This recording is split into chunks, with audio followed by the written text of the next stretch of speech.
Welcome, everybody. Annie, Bojo, Kwe, Sekon, Sago, and welcome to the International Indigenous Student Exchange Knowledge Fair.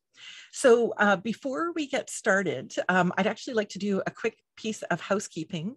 And that is that we're going to have a combination of English and Spanish during the student presentations and the Q&A.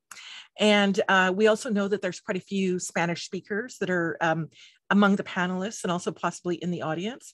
So I just wanted to alert you to the fact that there's an interpretation button. It's at the bottom of your Zoom screen. It's at the right-hand side. It looks like a globe.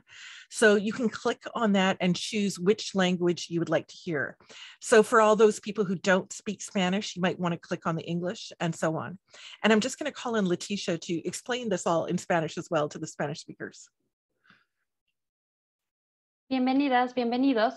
Queremos recordarles que en la sesión de hoy vamos a tener traducción simultánea en caso de que lo necesiten del español al inglés y del inglés al español. Solamente necesitan dar clic en el botón que aparece en la parte de abajo del lado derecho, que parece un globo y que dice traductor, y ahí podrán escuchar a nuestras traductoras. También les recordamos que contamos con subtítulos, solo que estos están en inglés, por lo cual algunos nombres aparecerán escritos de manera incorrecta, de una manera extraña, y solamente para el idioma inglés. Bienvenidos y gracias. Thank you so much, Leticia. I really appreciate that. So as is customary among many First Nations in Canada, and especially Anishinaabe people, I want to start off by welcoming everybody with tobacco. So tobacco or sema is really a similar sign or a gift of gratitude for people sharing their knowledge with one another. So I want to thank everybody who's here today to present, to comment, to chair, to do the technology, and also, of course, our attendees. Thank you so much for coming with an open heart and an open mind. So my name is Carolyn Padruccini, and I have the wonderful good fortune to be the academic lead of this program, the International Indigenous Exchange, which brings together Indigenous students from 6 countries: Mexico, Ecuador, the Philippines, Costa Rica, Australia, and Canada. So I'm a senior research fellow of the Ropart Center for Canadian Studies at York University in Canada, and also a professor in the history department there. And I am of settler descent. My great-grandparents came to Canada from Ukraine and Poland. And I'm devoted to educating the Canadian public about the histories of Indigenous peoples and colonialism, which are at the heart of the story of Canada and at the heart of the story of many parts of the world.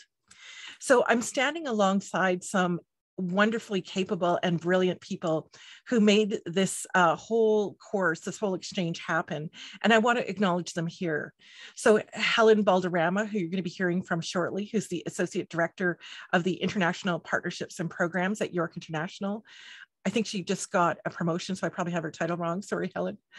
And then Mary Rose Talla, who is a Global Learning Coordinator at York International. And also Professor Jesse Thistle, who's in the Indigenous Studies program, who actually can't be here tonight because he's a brand new father to baby Rose, but he sends his greetings, as does baby Rose. And then finally to Brianna Berry, the co-instructor of this program, who is also co-chairing this event with me. And I'll hand it over to Brianna right now. Miigwech, Carolyn. Ani Bojo Kwe Saigo, everyone. My name is Brianna Berry. I am an Indigenous woman of mixed Ganyagayaga, Omama Wanini, and Celtic Euro settler heritage. As Carolyn had mentioned, I am also a co-instructor for the International Indigenous Student Exchange Program. And I initially joined this program in my former role as an Indigenous recruitment officer with the Center for Indigenous Student Services at York University. I hold a bilingual international Bachelor of Arts in Sociology and Gender and Women's Studies from the Glendon campus of York University, and my knowledge and interests lie in Indigenous activism, rights, resurgence, and knowledge systems. And I'm very passionate about the inclusion of Indigenous ways of knowing and being in academic spaces, and this has led me to become involved with this program. And as well as alongside Carolyn, I also have a little bit of tobacco as well that I'm offering to everyone who is sharing knowledge today as a gesture of gratitude. And I will also start us off with a smudge as well, which is a practice that is practiced by many different nations across Turtle Island, which is now more commonly referred to as North America. And it's a way to cleanse the energy in a space and to open the space and set the intention that we're going into this space with an open heart and an open mind, and to begin it in a good way. So I will start the smudge and pass it back over to Carolyn. Chimigwech, Brianna. So it's also a customary practice at a lot of Canadian institutions, and especially educational institutions, for settler colonists to do a land acknowledgement. So that's something that we'd like to start off with today. So because we're living in a time of really terrible climate emergencies, actually before this whole started, we were just talking about the super typhoon in the Philippines, and then the terrible winds that are occurring all over the world and the damage that people are suffering because of that. It's incredibly important for all of us to take time to think about the land that we're situated on. All that land, no matter where we are all around the world, has been stewarded by Indigenous peoples at some point in its history, and may still be. And it's got to be stewarded by people in the future. So I want us to think back and acknowledge the ancestors who have inhabited the land that we're all currently sitting on, and think forward to the generations that hopefully will be inhabiting the land that we're sitting on. York University has a very particular land acknowledgement to the place that York University sits on right now. So I'm going to share that with you. But I want you all to think about your own situation, and we're gathered here from all over the world. So as a member of the York University community, I recognize that many Indigenous nations have long-standing relationships with the territories upon which York University campuses are located. And these definitely precede the establishment of York University in the post-war period. So I want to acknowledge the presence York's presence on the traditional territory of many different Indigenous nations. So this whole area is known as Takaranto, or Toronto is more commonly known. And it's been taken care of by the Anishinaabe Nation, the Haudenosaunee Confederacy, and also by Huron-Wendat. It's now home to many First Nations, Inuit, and Métis communities. And we acknowledge the current treaty holders, the Mississauga of the Credit First Nation. And this territory is also subject to the Dish with One Spoon Wampum Belt Covenant, an agreement to peaceably share and care for the Great Lakes region. And I'll just hand it back over to Brianna for further reflection. Yawa, Carolyn. So I wanted to share some reflections regarding the land acknowledgement with everyone in attendance tonight, and what I see as the spirit behind its crafting, and what I've learned to be the spirit behind its crafting. So during the program, both editions now, since we've had two, I have had the great honor to listen to the many wonderful ways in which different Indigenous students acknowledge the relationships to the territory on which their Indigenous communities reside, and with all of the animate forces and beings therein. And I've really have had the great honor to listen to how people describe home, and have come to see it as home existing in a web of relationships and contingent upon relationships. And so it has led me to think about what's said and what's left unsaid when the land acknowledgement is given in an institutional setting, the intentions within and the intentions yet to be realized. When read from a colonial point of view, the land acknowledgement may be read as a mere assertion of land ownership, which is an impoverished interpretation of its true spirit.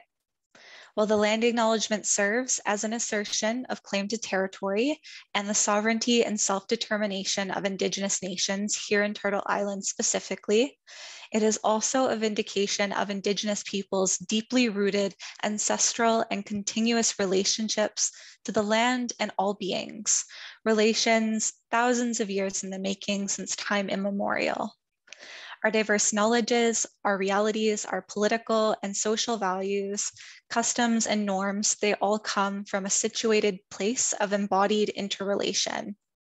And I feel like it's this relational aspect and emphasis on creating meaningful, respectful, and mutually reciprocal relationships that's often left unacknowledged in a literal reading of the land acknowledgement.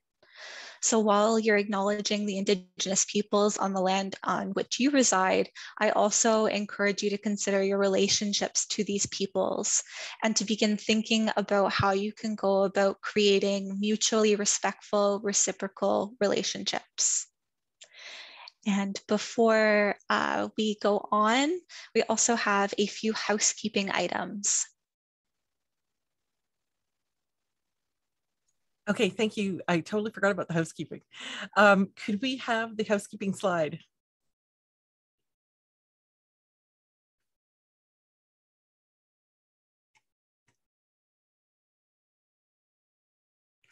All right, so I just want to mention to everybody that this event is being recorded, and we're going to be sharing the recording with the participants and also on our website promptly after the event is over. We encourage all attendees to ask your questions about the student presentations through the Q&A button, and that's located at the bottom of your Zoom screen. It's just third from the end of the right-hand side. I mentioned already about English and Spanish live interpretation being available through the interpretation button. English closed captioning is also available at the closed captions button at the bottom of your screen, but I do want to warn you that it's imperfect, and especially with Indigenous words and names, so be patient with it. I also want to mention that presentations may include sensitive content, including but not limited to physical violence, race-based violence, discrimination, and personal experiences of colonialism. So please listen to the speakers respectfully and do not question their lived experiences. So we encourage you to take self-care measures if you become aware of any feelings of distress, and to reach out to your support network. And we've also created a list of resources for Indigenous attendees and presenters in case they're seeking extra support. Thank you so much. I will also just briefly add to that is that these resources that we've put together are mainly based in a Canadian context, and we realize that there are different attendees from all over the world. So if you are feeling any distress, we encourage you to take the time you need and to connect with your support network.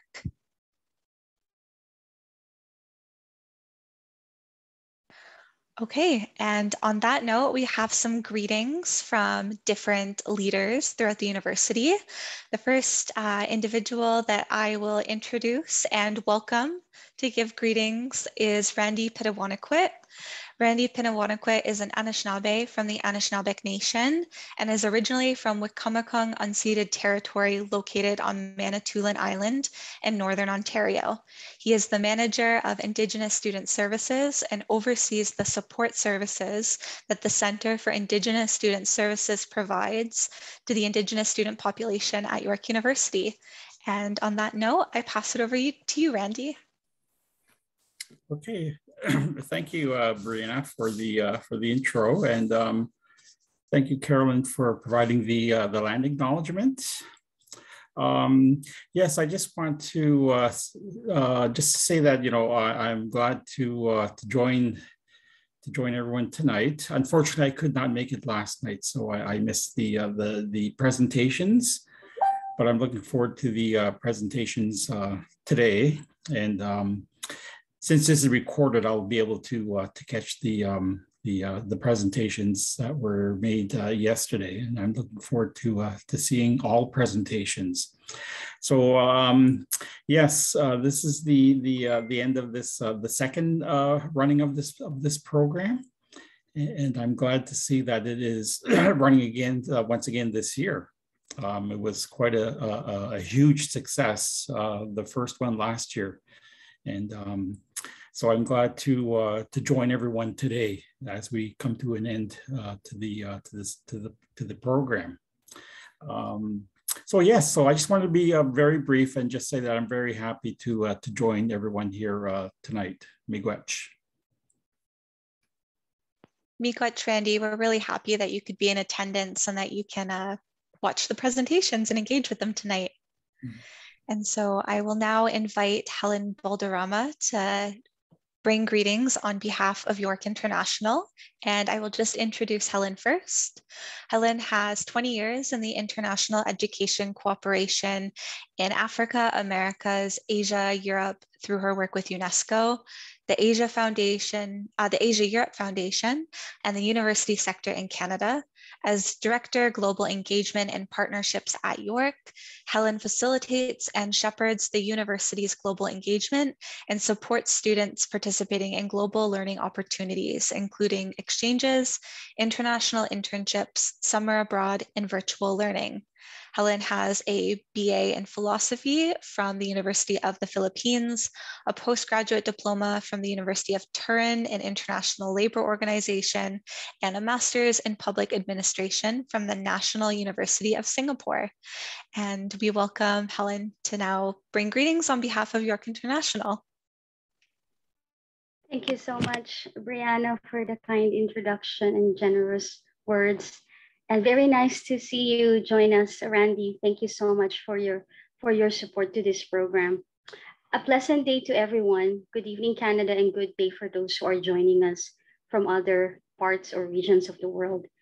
As Brianna had mentioned, my name is Helen Baldirama, and I'm from York International, one of the fortunate co-organizers of this unique and special place or special space for dialogue and collaboration of our Indigenous students. Locating myself, I wanted to share that I am a settler, born and raised in the Philippines, and now I call Canada home, my new home. It is a great pleasure and honor for me to welcome you today at this knowledge sharing session of the Second International Indigenous Student Exchange Program. Like you, I very much look forward to listening and learning from the students' projects and reflections from their experience of the program. And we were fortunate to listen to the students' projects last night or yesterday. I would like to acknowledge most especially our York Indigenous students and their peers and colleagues in Australia, Costa Rica, Ecuador, Mexico, and the Philippines for their generous engagement and participation. Thank you to the faculties, facilitators, and staff at York and our international partners who supported the students throughout the program. I wanted to mention and congratulate the team, Professor Carolyn Padruccini, our academic lead, co-instructors and co-facilitators Brianna Berry and Jessie Tissel, who, as Carolyn had mentioned, cannot join us for these events, but he is with us in spirit. The Center for Aboriginal Student Services, the Faculty of Liberal Arts and Professional Studies, and of course, our team at York International for championing this space of learning about global indigeneity. Your collaboration, dedication, and commitment made this program a great success. And finally, I want to acknowledge our Executive Director, Vinita Gangatharan. She so kindly gave me this space to greet you all. She's here, but she's giving her way, or she's given the space for me to greet you. Thank you all for joining us today and wishing the students and everyone great discussions. Thank you. Welcome. Miigwech, Helen, and I'll pass it over to Carolyn. Thanks to both. And actually, before we get down to it, I just want to give one quick shout out. We have an alumni from our pilot project here in the audience. So I just wanted to give a quick shout out to Jennifer Sedgwick and thank you for being here. And if you want to pop up and wave so that we know we have an alumni here. I'm not sure if you're capable of doing that. You might not be being an attendee. Anyway, Jennifer, thank you for being here. Okay, so now let's get down to it. So our first session is called Talking Back Tongues, Indigenous Language Survival and Revitalization in the Modern Canadian and Philippine Contexts. So there's 5 students in this group, and I want to introduce each of them before we play their 20-minute presentation. So the first group member is Julianne Bakagan. So she is a bona fide member of the Epple Indigenous cultural community, and she belongs to the Kankane ethno-linguistic group from Segura, Philippines. And she's taking a Bachelor of Arts in the Social in the social sciences major in history at the University of the Philippines, Baguio. So welcome, Julianne. And the second student is Ruth Daryl Pugong, who's an amazing poet, as you'll soon find out. So Ruth is a mix of Kele'i ethno-linguistic group from Asipulo, Ifugao, and the Ilocanos from Isabela in the Philippines. So she's a fourth-year Bachelor of Science in Management Economics student at the University of Philippines, Baguio, and an advocate for Indigenous culture, poetry, and the arts. The third student member is Virginia Barter, who's a very longtime friend of mine. And she is Canadian Indigenous person, a woman who's Métis Cree, and she's currently working on her master's in history at York University. The fourth member of the group is Donna Boulang, she belongs to the Kanake, and sorry for my mispronunciation. So ethno-linguistic group of the Buguyes, Benguet. She is finishing her BA Language and Literature Studies at the University of the Philippines, Baguio. And the fifth member of the group is Stardine, or Star Laford. She's an Anishinaabekwe from the Chippewas of the Kettle and Stony Point First Nations, and she's working on her BA in Childhood and Youth Studies at York University. So welcome all to this group, and let's sit back and enjoy their presentation.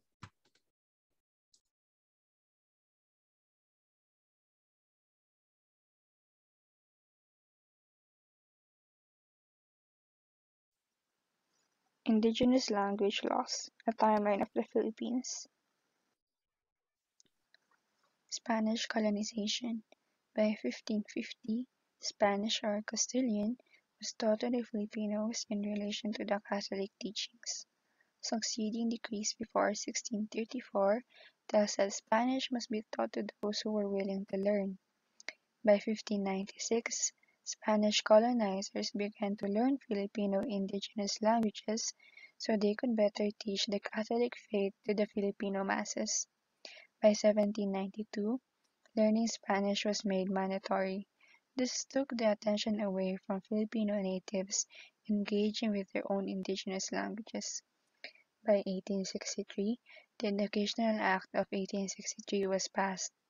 This meant that only Spanish or Castilian will be used as the medium of instruction in the colonial schools. Filipino children of ages 6 to 12 must learn Spanish. Tuition in these schools were free, which further motivated the Filipino masses to learn the language. This act also meant that any Filipino who didn't know Spanish will not hold any salaried government position.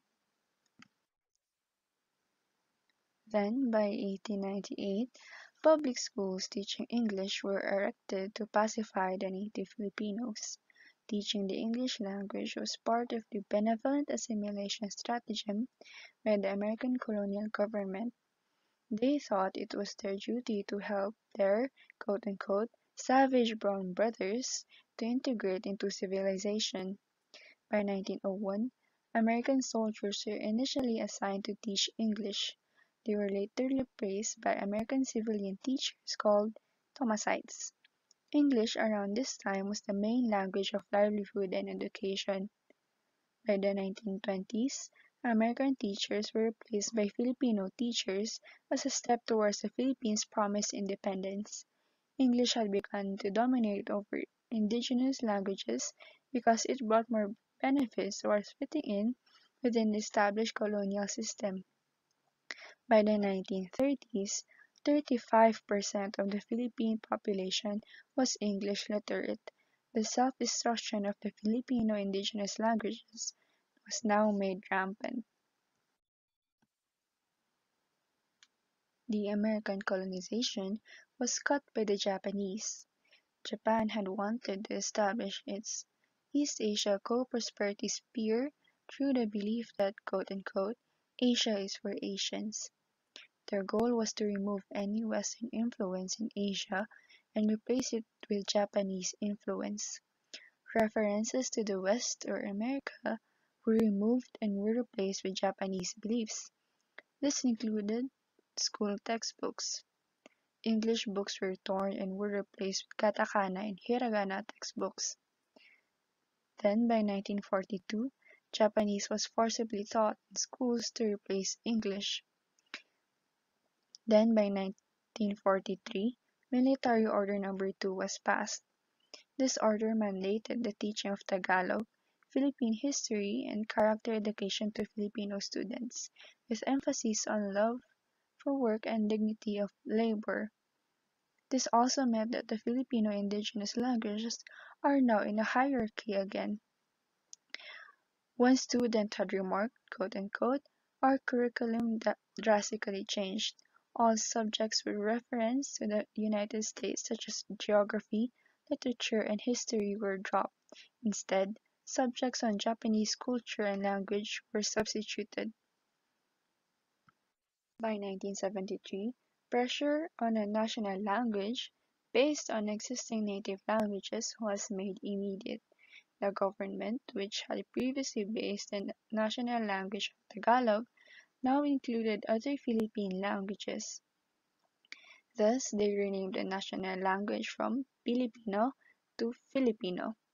By 1987, English and Filipino was recognized as the Philippines' national languages. This prompted the Philippine bilingual education policy, where Filipino and English were used as the medium of instruction in all levels of the school curriculum.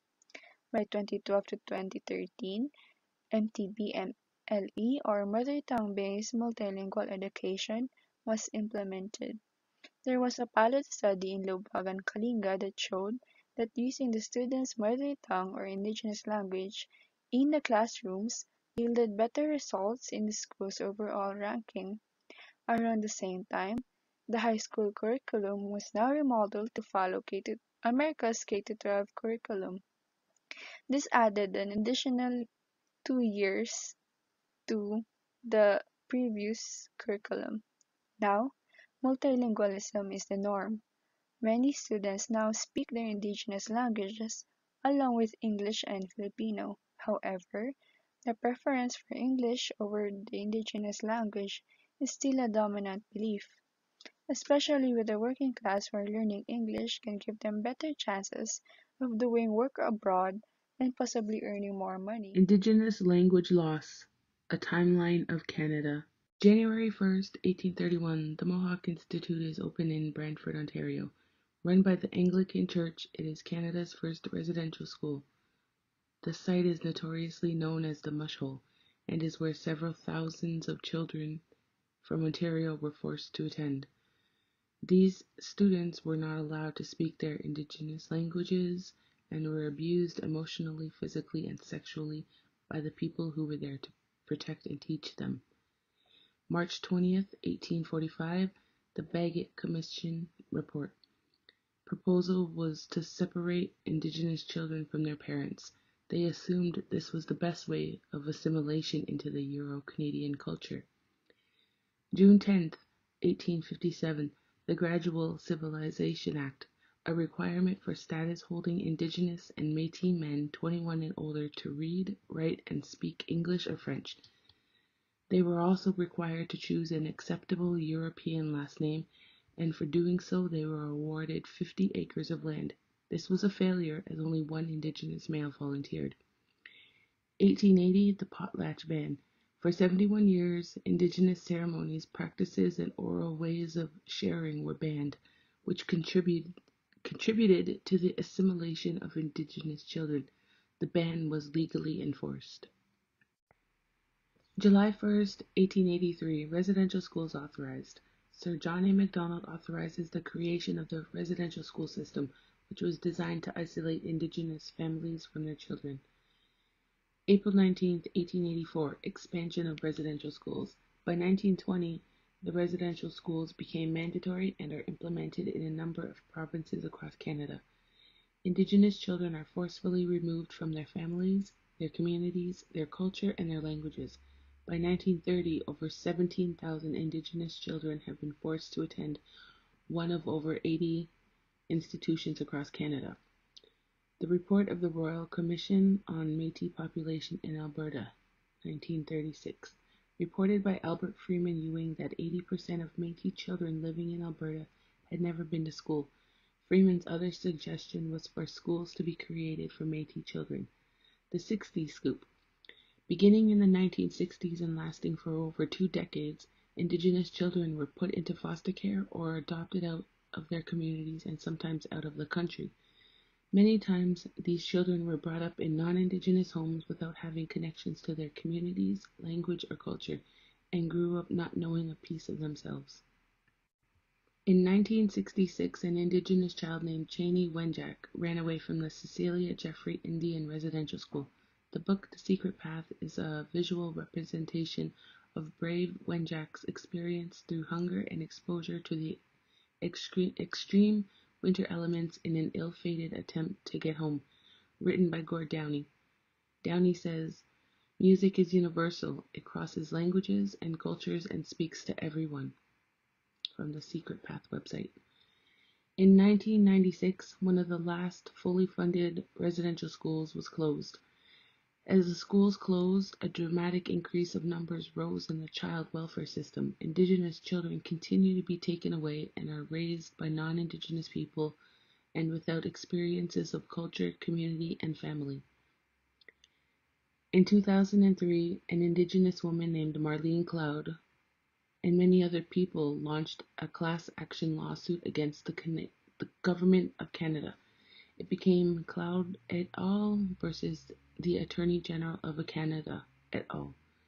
The survivors tell their lived experiences of torture, abuse, and neglect at the residential schools. The Indian Residential School Settlement Agreement is reached on September 1st, 2007, and survivors are awarded a monetary amount for their pain and suffering. In 2008, the Truth and Reconciliation Commission of Canada is established to document the lived experiences of survivors.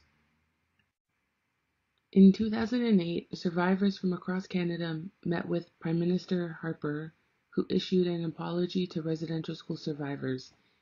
In 2013, Chagin First Nation successfully creates a working language program, the Anishinaabemowin Revival Program. It is implemented into a local elementary school with the promise of expansion into higher grades in the community. December 15, 2015, the final report of the Truth and Reconciliation Commission is released. It calls on all Canadians to address 94 calls to action, which focus on child welfare, education, language and culture, health, justice, church apologies, education, youth programs, museums, missing children and burial information, and the National Center for Truth and Reconciliation. May 30th, 2016, Premier Wynne issues her apology to survivors in response to the Truth and Reconciliation Commission final report. In 2017, Prime Minister Trudeau issues an apology to Newfoundland and Labrador Indian residential school survivors. In December of 2021, Pope Francis is scheduled to meet with residential school survivors from across Canada in the Vatican City, Italy. In 2022, the United Nations Educational, Scientific, Cultural Organization, otherwise known as Unesco, will begin their Decade of Indigenous Language with focus on Indigenous languages users' human rights. With over 500 participants from 50 different countries, they plan to address the rate of Indigenous languages loss across the world. They estimate 40% of over 7,000 languages in the world are close to levels of endangerment. These next 5 photos show the percentages of Indigenous language loss over 100 years, beginning in 1920, working up to current levels of loss. Canada and the Philippines had 0 to 5% language loss in the 1920s. Very little language has been lost, if any at all. 75 years ago, language loss has started to occur in Canada. It is now at 5 to 10%, and the Philippines remain at 0 to 5% in 1945. From 1945 to 1970, Canada takes a huge loss to their Indigenous languages. It has now lost 20 to 33% language loss. The Philippines continue to stay at 0 to 5% language loss. In the years 1970 to 1995, the Philippines had started to see their indigenous languages begin to see a loss. They were at 5 to 10% language loss in 1995. Canada's rates continue to rise, and indigenous languages continue to become extinct. Their numbers rose to 50 to 67% language loss in 1995. Today, Indigenous languages across Canada have seen a loss of 67 to 80%, while the Philippines have stayed at their current loss of 5 to 10% for the past 25 years. The number in Canada is alarming. At this rate, we will not have any Indigenous language speakers left in a little over 50 years from now. In 2013, there were over 577 critically endangered languages. When a language dies or is lost, all the cultural, historical, and ecological traditional knowledge is gone as well. Indigenous artists like Buffy St. Marie, the Hallucination, and rap duo The Snotty Nose Res Kids honor and highlight their indigeneity. They incorporate Indigenous words, sounds, and movements into their music using a wide variety of genres of music. Songs and music are traditional forms of oral knowledge sharing. In the Philippines, artists like the group 727 Click, Stick Figures, and Shanty Dope have also used the rap genre to express themselves and do so using their indigenous languages.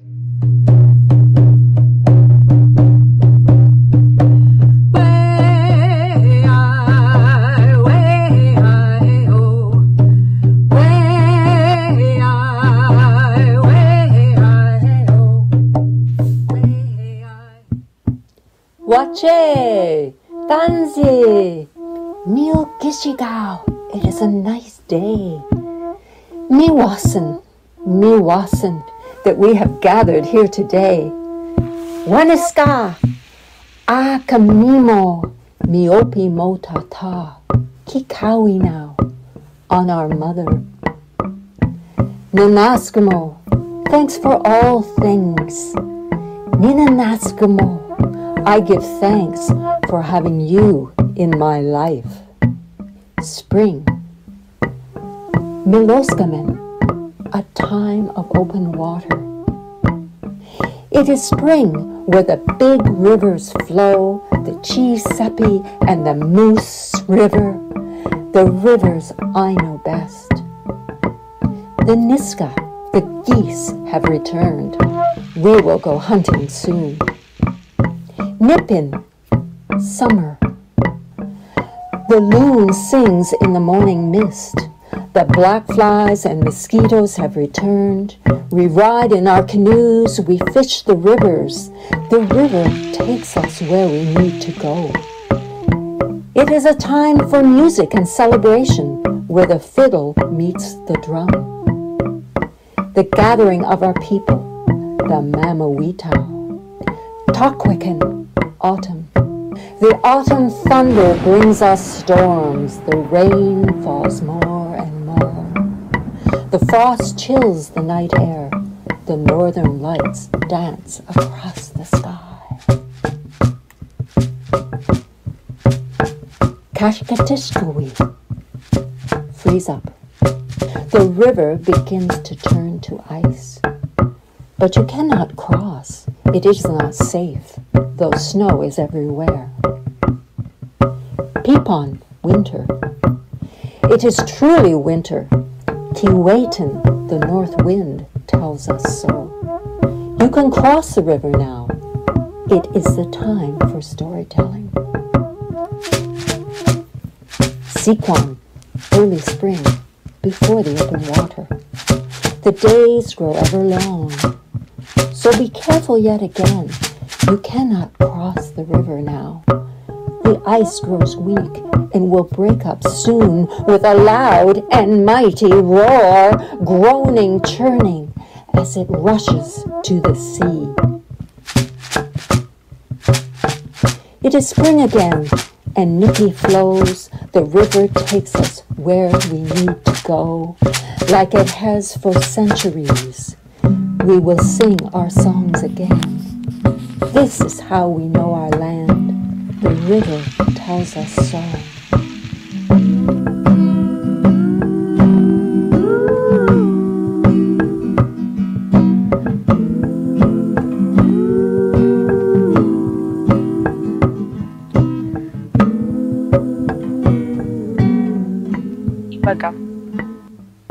ito ay savage. What kind of savagery possesses a man to take what isn't his? Dinap-abi niya kalita ko. Inagaw ni Tagadiya. Some had failed. Some didn't. Ningkali. Di usar tako ay makakali sin kaanito ay mambantay na tako. Sin kakadwa tako sin pili. Numagadi. Magamot ng dipyag. Manlayadak ay maging savage. Mabalin ko ay maala kasi din dati mukha.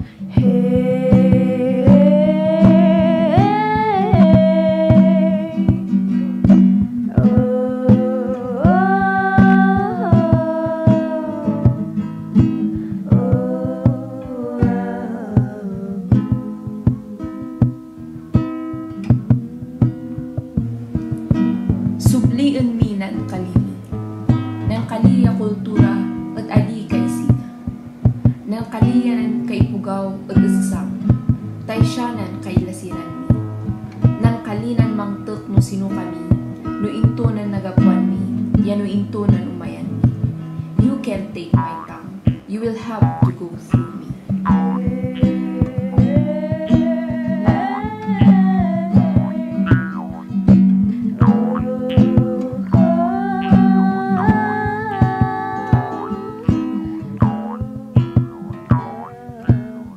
Agi-agyaw ni hinengan ho yung katuo. Lalpuan ni tagutaguan ityatawid tayo. Ilipod utdok ni bewek ay gali may. Wada isulingudan ni man kikinahakay. Minhuya iman nalanin. Henin kitalawagan tulingudan aning mahinan.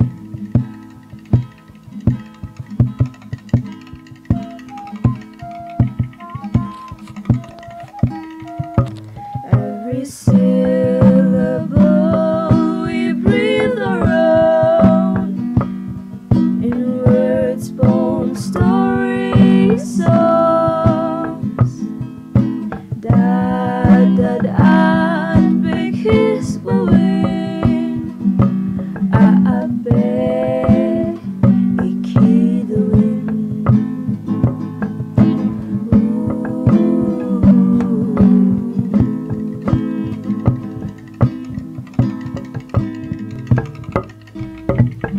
Chimigwach, que Jimena do.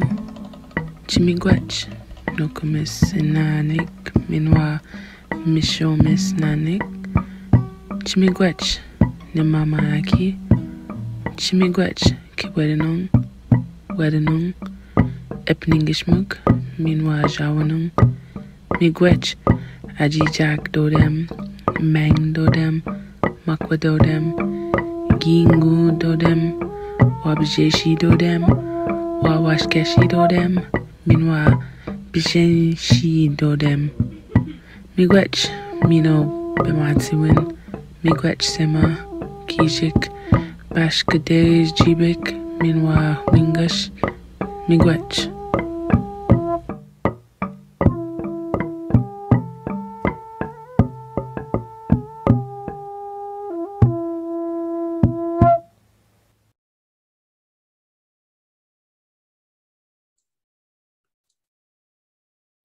Wow.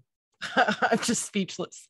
Did not want that to end. That was remarkable and beautiful and spectacular. And thank you so much to our 5 incredible group members for that beautiful gift.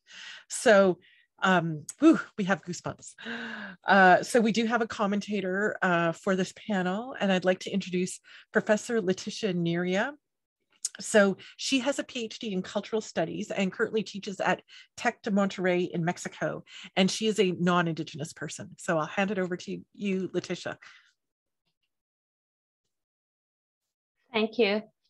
Thank you very much. I feel incredibly lucky to be able to make some comments, to be a commentator for this fabulous presentation. I'm still speechless, and it's not the first time I see it. It's beautiful. We often relate language with poetry, and the video that we just watched, it's an example of this. But as we just saw, language is much more than that, than poetry. It's also culture, is knowledge, history, traditions, ways to express love, and ways to express hate as well. So language might refer to many things like power, colonization, but also to resistance and fighting back. The stories that Julianne, Star, Ruth, Virginia, and Donna just shared are an allegory of how the extermination of a language is a tool, or actually a weapon for oppression.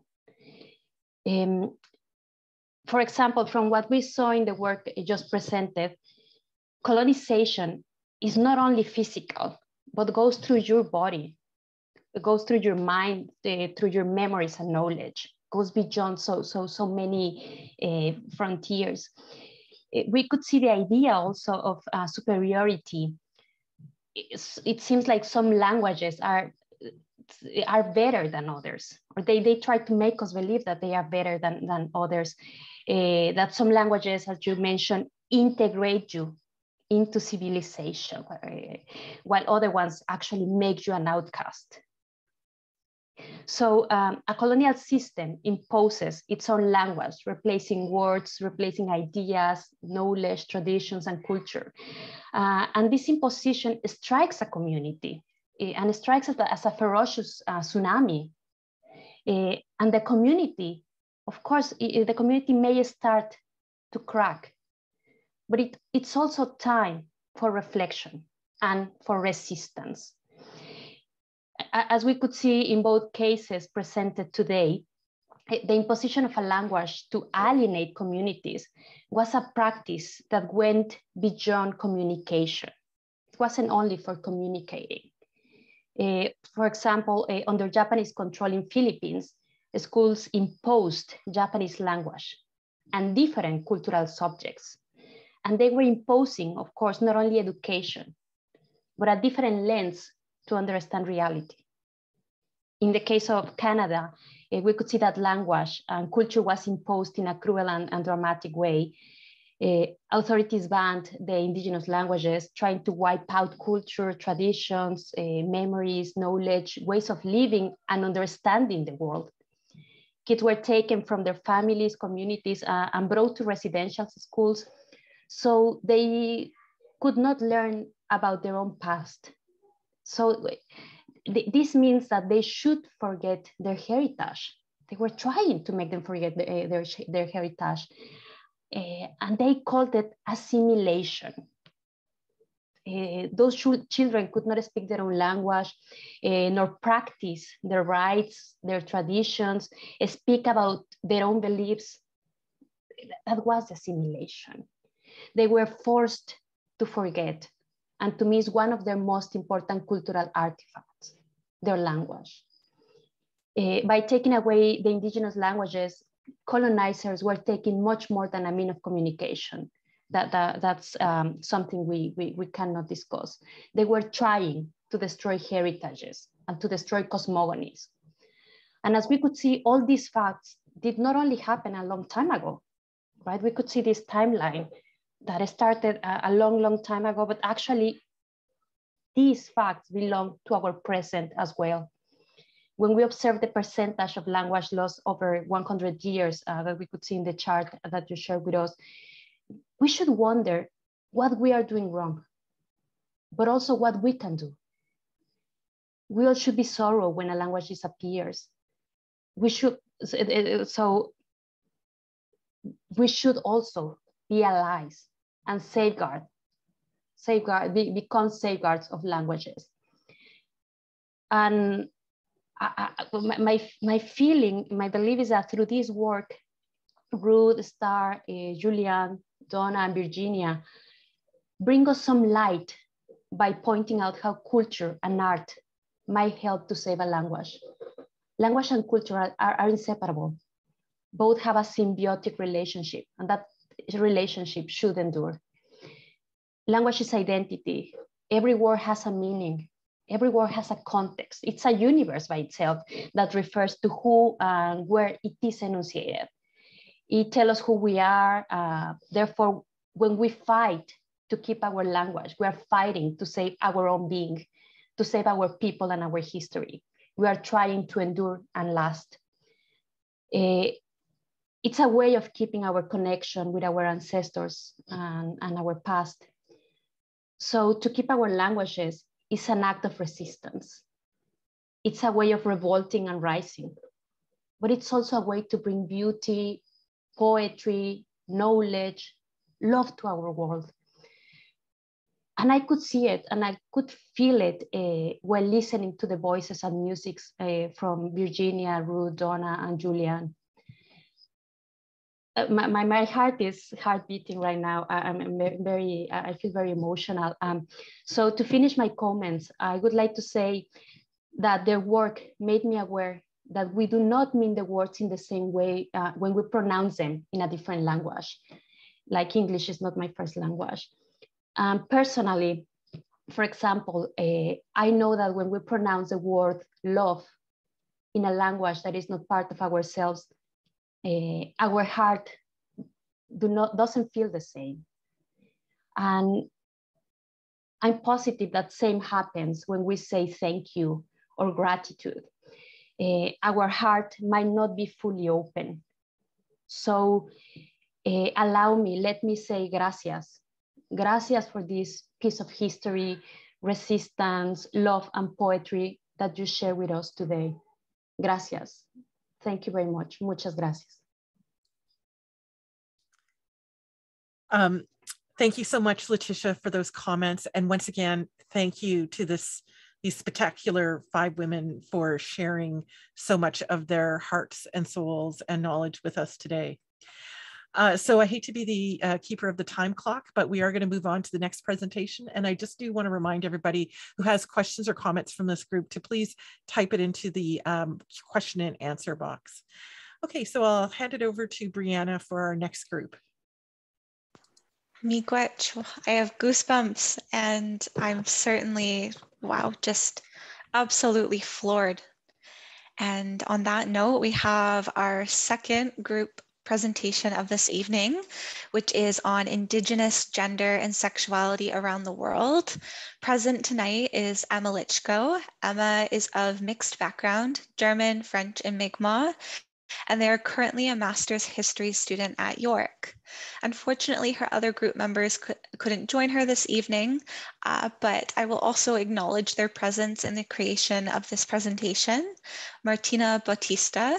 She is Canary from Ecuador and passionate about food sovereignty.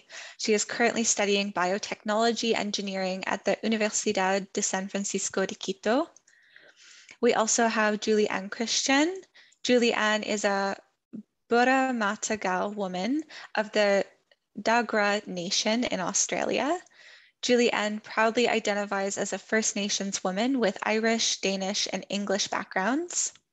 Julie Ann is currently doing her PhD at Deakin University in Indigenous Research, Knowledge Systems, focusing on Australia's stolen generations women. Oh, and we actually do have Victor in attendance this evening. So we have Victor joining us as well. Victor is Huastecan from Mexico, studying international relations at Tecnológico de Monterrey. And we welcome their presentation this evening.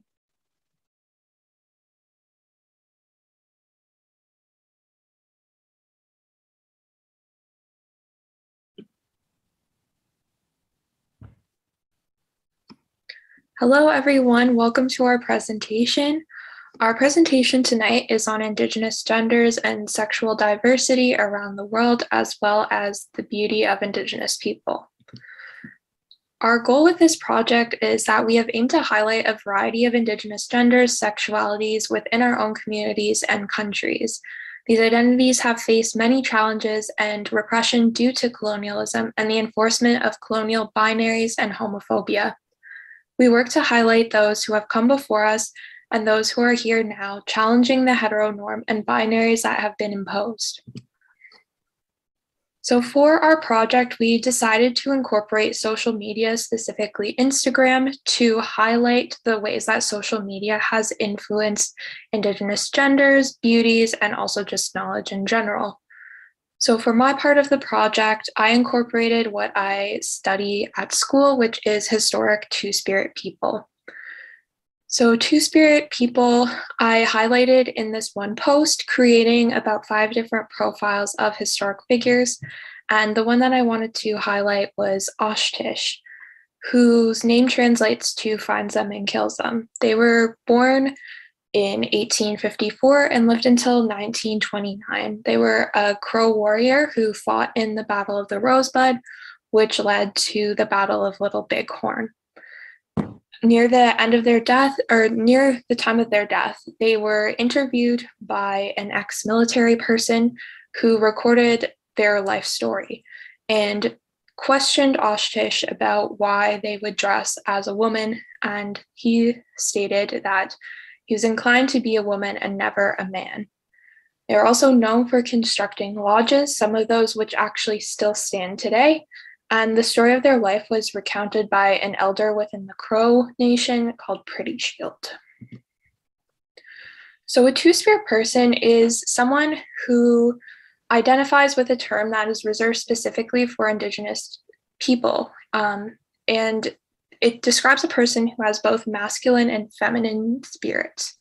So the term Two-Spirit was actually created only in 1990. It's an umbrella term to cover a bunch of different terms that were unfortunately lost due to colonization. So it is a fairly new term for a very old concept, and it is used throughout Turtle Island. Historically, Two-Spirit was used to describe a special community role and a unique responsibility, which differs from nation to nation and even within communities within a nation.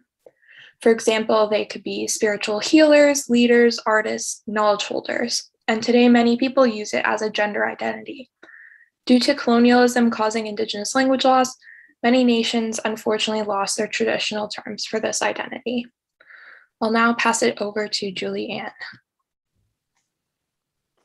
Hi, I'm based in Australia and I've looked into studying gender by social media.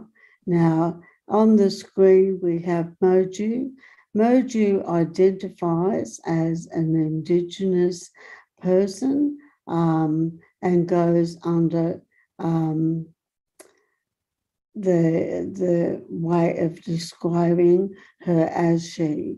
I particularly like her music, her soulful voice, the tones, and she uses this in a way to present how she feels about colonization, about disconnection, about how she doesn't feel she fits in as what people assume as norm. I particularly like her lyrics, especially when she says, but I will not apologize for taking up this space. I think she's giving a very important message to young people who are trying to find their way.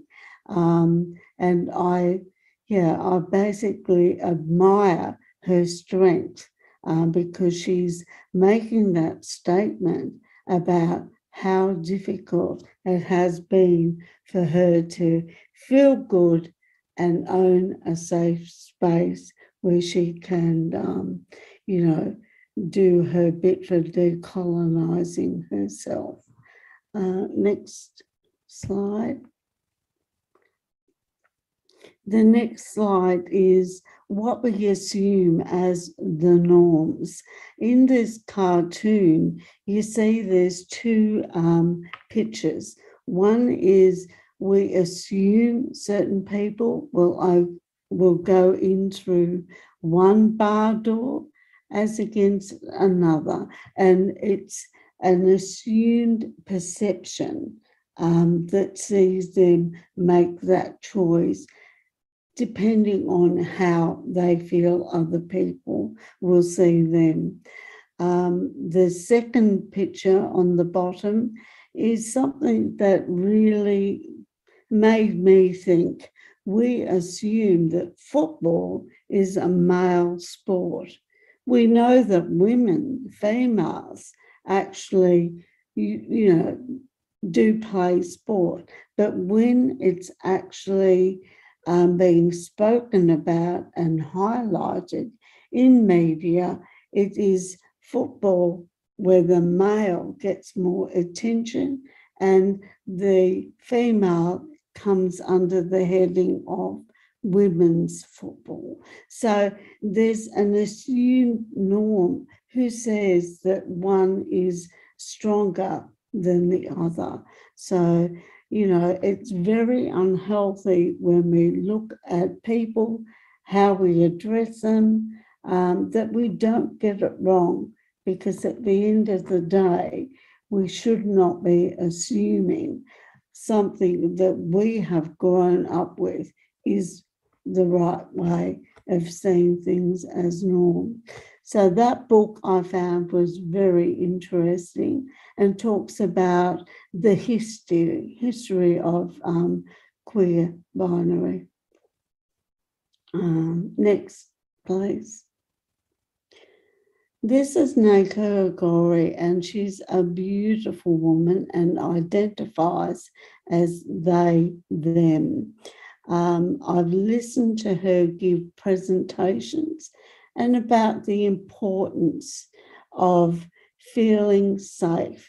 And she's using social media in the way of actors, writing, social commentator, and she's a fantastic comedian. The picture on the left is about making a statement that queers have stories, and we should be open to giving everyone a safe space. In the interview that I watched, she tells her 12-year-old self a bit of advice, and how, she goes on to say, what she would do different if she was back at that 12-year-old place. And she also, along with other strong Indigenous women, talk about how gender specific is important to address in media, and talks about racial discrimination, but also male dominance, and how, women are perceived to be either this or that with no middle road. So to me, she's a very strong woman, and someone who I will continue to follow. Next slide. I chose this image because we always tend to think of putting people in a certain box or category. There we see she, her, he, him, they, them, he, him, they, them, and she, her. Doesn't matter how you dress. I've also made the comment that gender bias, fitting into colour boxes, clothes don't have gender, so why do we as people have to? It's important to realise that even though we might say she, her, they, them, that can change, and that is a personal journey for each person. Putting them in a category where they're fixed is not our right to do that. Everyone should have the right to go between and just feel good about themselves. Next slide. I think that's all for me. Thank you. Well, now let's get deeper into the mushes, which are located in Mexico. And the point here is looking for ancient gender identities. The next one, please. But who are them?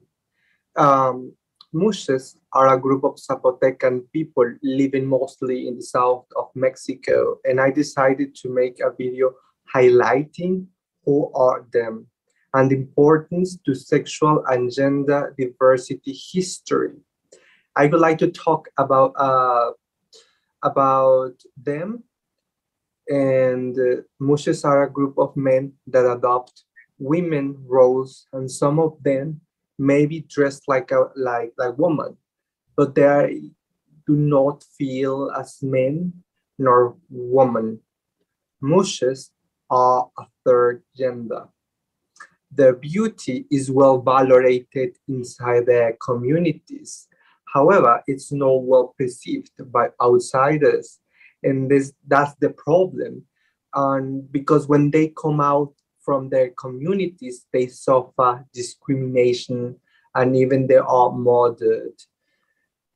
Muxes are a sign of honor and pride in their communities. They discover they are blessed as Muxes since they are children. Muxes are a vital part of the festivities of the Zapotecan community in Mexico. They dress so colorful with huipil, which is so characteristic of the Ismeña area, wearing like these flowery skirts, flowers, and jewelry on their neck or hands. And I invite you and encourage you to follow us on Instagram and watch this video that I made for you, trying to talk about them and their traditions and importance to the gender identities. The next one, please. This part is so important because we consider as paramount in our project inviting to question our main ideas of gender. That's why I posted these images to invite you to question our idea of dualism in gender, men and women, and these kind of ideas that comes from colonialization and kind of religious ideas, and trying to use this rich origin group's history because gender identities diversity is greater and it's all around the world and it's been in all our history. Next one, please.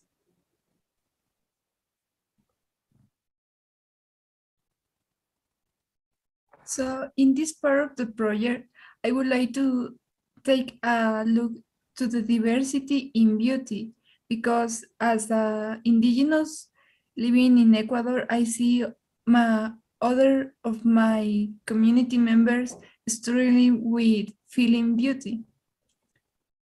Not everyone feels beautiful with their traits. Not everyone's embrace their uniqueness, especially across different ethnicities. So what is beautiful and what are some traits considered more beautiful? According to Mayon et al. 2019, the true beauty is the interaction between biological traits and the continuous molding that occurs through exposures in our environment, mostly the media. Humans have an innate ability to categorize if a person is attracted or not, based in the function of some physical features.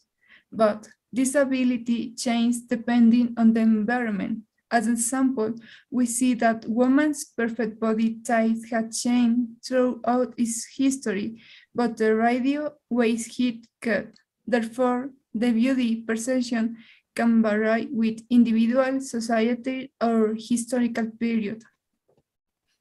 Historically, colonizers imposed their beauty gaze in words of Christoph Meiners and Johann Blumenbach. Racial theories from 18th century, they categorize white or Caucasian as being the most beautiful of the races. These races still valid nowadays, and in some ways, is reinforced with social media, where the category of beautiful is only attributed to a little percentage of people. Other traits than white are seen as exotic. In this sense, call someone exotic reflects that they cannot fit in the pre-established concept of beauty. Consider that being seen as beautiful by others increases the social acceptance of your traits and the access to certain job positions. Being not beautiful can affect the self-esteem of those individuals. Hence, it's important to portray in social media the diversity that in real world coexists. Next, please. The necessity of diversity and a broad concept of beauty led to the fight for inclusive. As we see in the movement of 1960, Black is beautiful, where the natural curvy hair, dark skin, and other Afro traits were also seen as pretty. Some girls started to straighten their hair and embrace their uniqueness. Organizers of the movement start to embrace the political power behind the idea that all aspects of Blackness were beautiful. Next, please. As Nell Painter, an historian of United States, said that my mother was very beautiful, but my mother was dark-skinned, so she never thought of herself as beautiful. For Black people, the idea of Black as beautiful, that was a real breakthrough. And so my mother emerged as a beautiful person, and people told her she was beautiful, and it took her a long time to accept that. I don't know if she ever really did. We had other examples of movement where other tribes than white or Caucasian were included, like the Indigenismo movement, where artists like Frida Kahlo portray herself with face hair and pre-colonial clothing. Nowadays, there are more movements at any scale where the concept of beauty is rebuilt to include diversity, like the clothing brand Bispo Moda in Ecuador that include indigenous models. Next, please. Then images on social media are adapting our perception of beauty. We have the power to share and include our beauty perspective since our own communities and ethnicities, and be beauty while embrace our own traits. Thank you. Thank you so much for listening to our presentation. I hope that you enjoyed.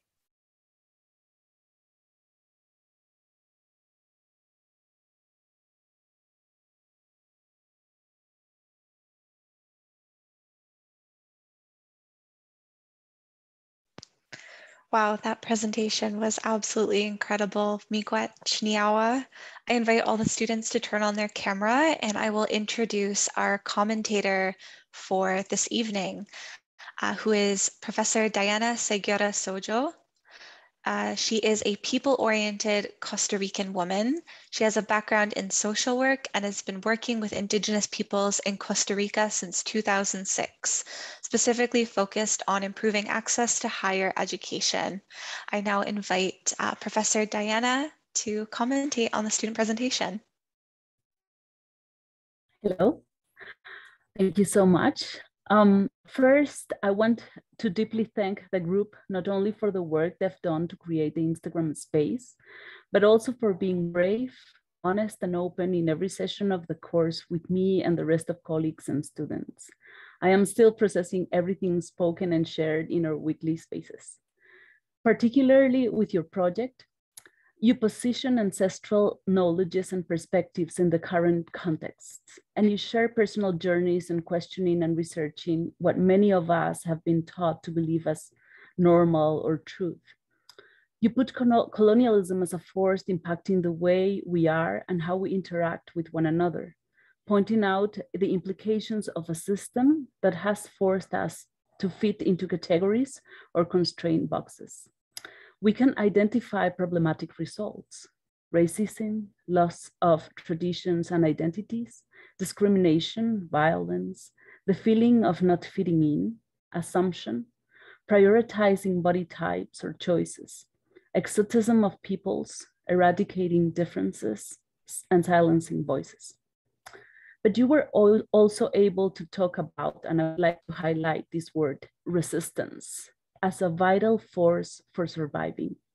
In your work, we can see and acknowledge the importance of historical memory, recognition and connection with ancestral heritage, the power of speaking up, resisting by making oneself visible, reclamation of space and creating safe conditions for diversity, generating reflection, the relevance of grassroots and social movements, acceptance, fluidity, the important roles gender diverse, two-spirited peoples have had and still have in many communities around the world, the meanings of beauty.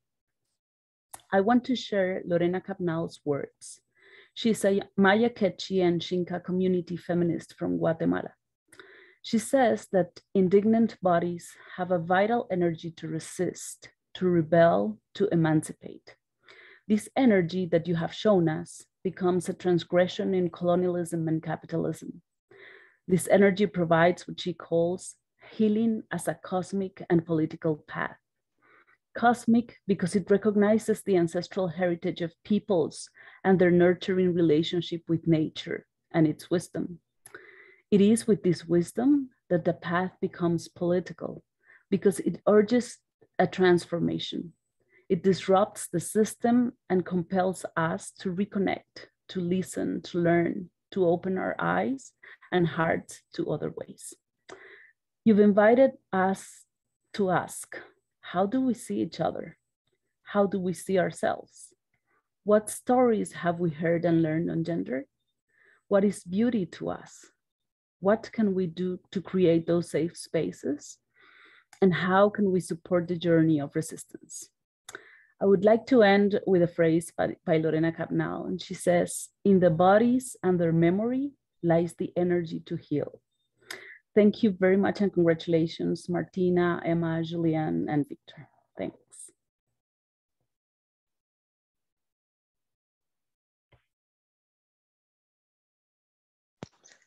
Miigwech Diana and miigwech Emma, Victor, Julianne, and Martina for such an incredible and formative presentation. I'm always so floored by the amount that I learned from everything in each presentation. And on that note, we'll take a 5-minute break from the presentations, and we'll come back in 5 minutes at 8:25 EST, and in 5 minutes wherever you may be tuning in from for the last presentation and the question and answer period. See you folks soon.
Hey, we're back.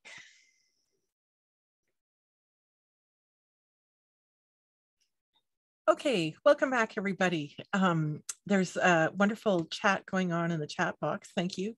I just want to invite the attendees to post their questions in the Q&A, and also just to warn the panelists that you guys actually cannot post in the Q&A. So if you have questions, save them up for the Q&A period and then type them into the chat then. All right, so we're going to be going to our third group now, which is called Disrupting Colonial Spaces. And they are presenting on an Instagram page that they created called decolonial.her. And there are 4 people in this group, and I want to introduce them all. If you want to show yourself on the screen while I introduce you. So the first is Alice Ballett. So Alice is a Palawa descendant, the First Peoples of Tasmania, Australia, with convict and Slavic backgrounds. She is undertaking her PhD at Deakin University, which is near Melbourne, in literary studies, with a focus on literary refusal in contemporary Aboriginal women's writing. The second group member is Autumn Epple. So Autumn is a first-year PhD student in history at York, with a focus on Haudenosaunee experiences during colonial warfare. So she is of Mohawk and settler, English and German heritage, with her maternal side from the Mohawks of Akwesasne. The third member is Amy House. She is an Inuk and Mi'kmaq woman with mixed European ancestry, and they are completing their final year of their bachelor's degree in history at York University. And the fourth member of this group is Jimena Matias Mercado, and she is a dreamer, a leader, and a lover of science. Proudly from the Otomí region of central Mexico, she is a mestizo curious to discover her origins and integrate Indigenous communities into science and technology. So Jimena is a nanotechnology engineering student at ITESM, and which is near Monterey. That's part of Tech de Monterey, I think.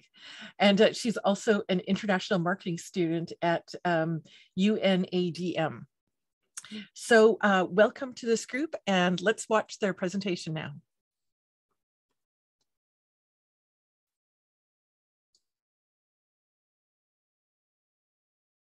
I'm presenting on behalf of myself, Alice Ballett, and my group members Autumn Epple, Amy House, and Jimena Matias Mercado on the group project topic, Disrupting Colonial Spaces and Re-Indigenisations. One of the most frustrating things of being an Indigenous person today is the fact that much of the public-facing decolonial work is being done in communities and in academia tends to be observed from a male-centric point of view, which creates a culture of exclusivity. Women who contribute in multiple ways tend to be overlooked where they should be celebrated. These barriers are harmful and debilitating, ensuring women are doing twice the labour for little recognition. This means few are encouraged to participate, and those who do are often confronted with sexism, transphobia, and other forms of lateral and colonial violence. We believe Instagram can serve as a platform of disruption. Increasingly, the social media app is leaning towards being mainly a marketplace, with unrelenting advertising and shopping integrations, forcing upon users reminders of their participation in capitalist structures. This commodification suppresses grassroots and community interests, as in many cases, activism is centred on resisting absorption into commodification, both economically and intellectually. However, in the last few years, Instagram and other social media have been places of decolonial action for Indigenous peoples of all gender identities, which is why we chose the platform to demonstrate and highlight activist women.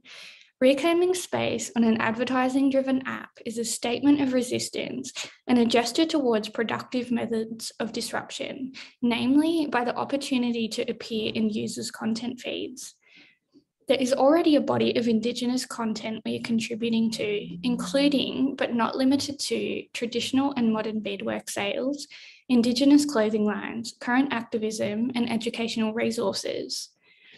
All of these accounts disrupt the colonial model by being unapologetically Indigenous in their content, and their existence allows Indigenous peoples throughout the world to connect with one another like never before.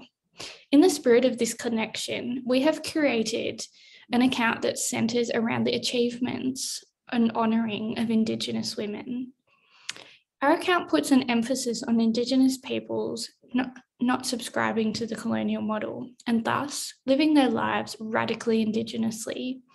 We feature Indigenous women throughout the world, ranging from history up to contemporary activists, including those we know personally, as well as ourselves. Some of the individuals we are highlighting are part of an important community action in need of crowdfunding. We would like our page to help spread the word about these independent projects. A standard post on our Instagram page profiles a woman we recognise as having done incredible decolonial work in her community, career, or just general everyday life. There is an image and/or video of the person, a description of who they are, their accomplishments, and what makes them radically Indigenous.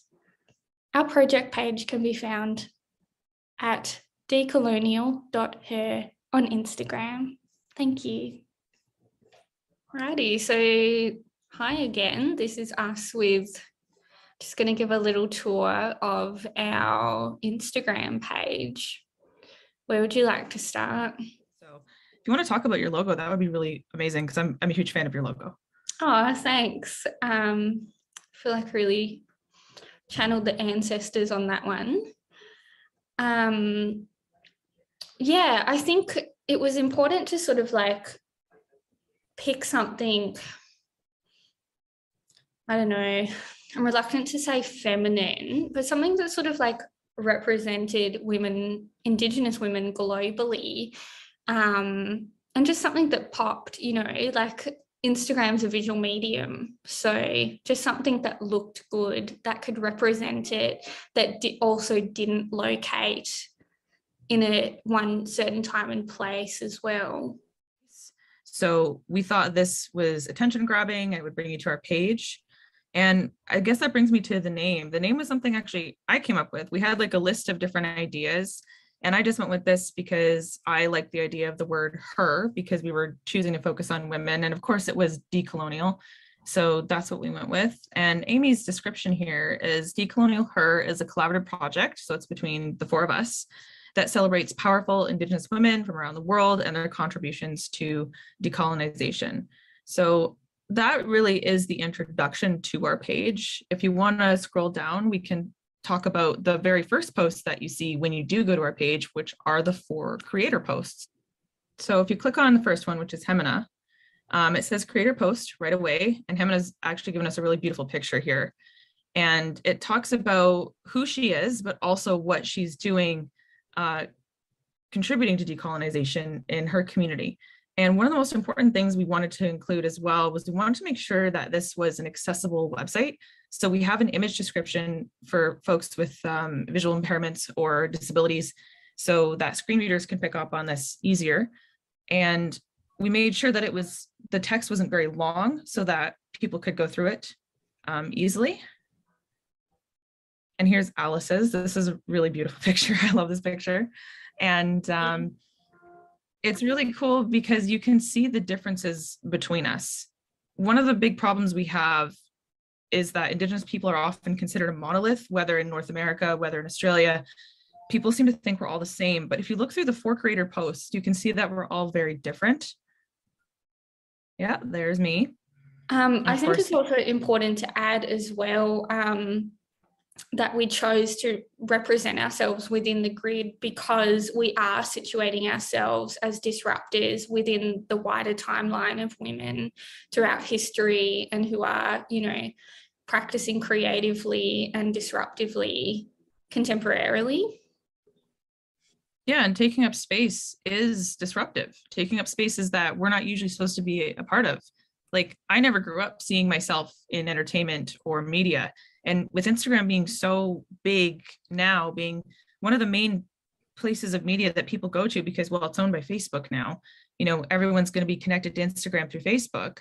to have ourselves there as Indigenous women, as unapologetically Indigenous women, is a huge statement to be making.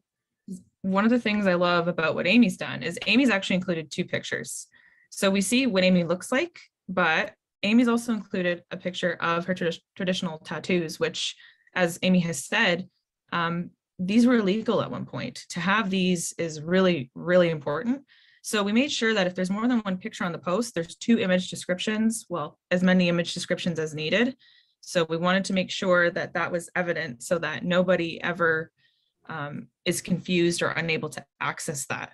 And again, there's just a small bio to go with that. So those are the 4 creator posts. That's what you see first. If you want to exit out and look at the grid, you can see the organization we've chosen. So if you look, you can see there's all black and white. So these are Indigenous women who are no longer with us. Well, I think most of them are. And it fades down into color where you can see contemporary Indigenous women. We really like the visual of fading from color to black and white and then back to color. And I think, Alice, you brought up a really important point about that, which is that we're still here, and that cementing that we're still here by seeing a lot of us in old age too. I'm not sure how it is in Australia, but I know here in Canada, the life expectancy isn't considered very long for Indigenous people, let alone women, Indigenous women. Yeah, I mean, I think it goes without saying it's the same here. Yeah, we're all sort of locked into that plight. Yeah, one of the things we found in this class, and especially on this project, is how many similarities we have, especially when we're compiling these incredible biographies of these amazing women. So Fanny Cochrane Smith. And so this one has an audiovisual element because her wax cylinder recording is the only surviving recording of Indigenous Tasmanian language. And it has, as the caption describes, it has contributed immensely to the language revival projects that are currently happening. I also do just want to point out that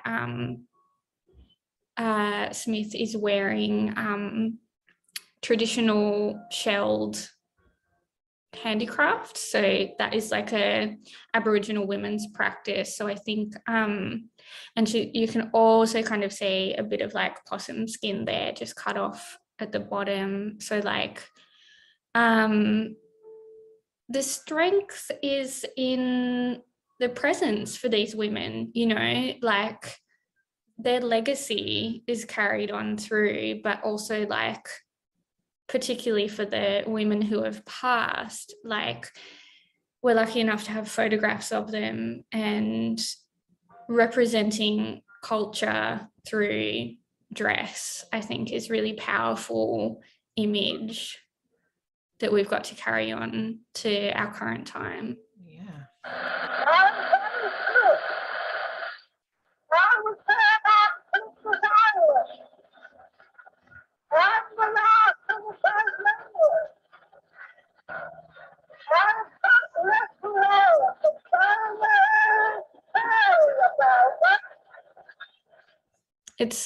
It's not great quality, right, because of the recording, but like actually to have a wax cylinder, which is notoriously a horrible recording format, like to be kept in such a good state and like to have it quite discernible in the 21st century, I think is like really amazing. And I just feel like so proud that that is something that survives to this day. And having that on Instagram is really important too, because then that's something people who are either from that community or outside of it can easily share. Because if you look down to where just above where it says add comment, there's the little paper airplane symbol. You can send that to other people and share it quickly, share it easily. So I think that it's really great that we're able to have this platform specifically. And you can see why Alice chose this person. If you want to just exit out like really quick, Alice, just look at the grid.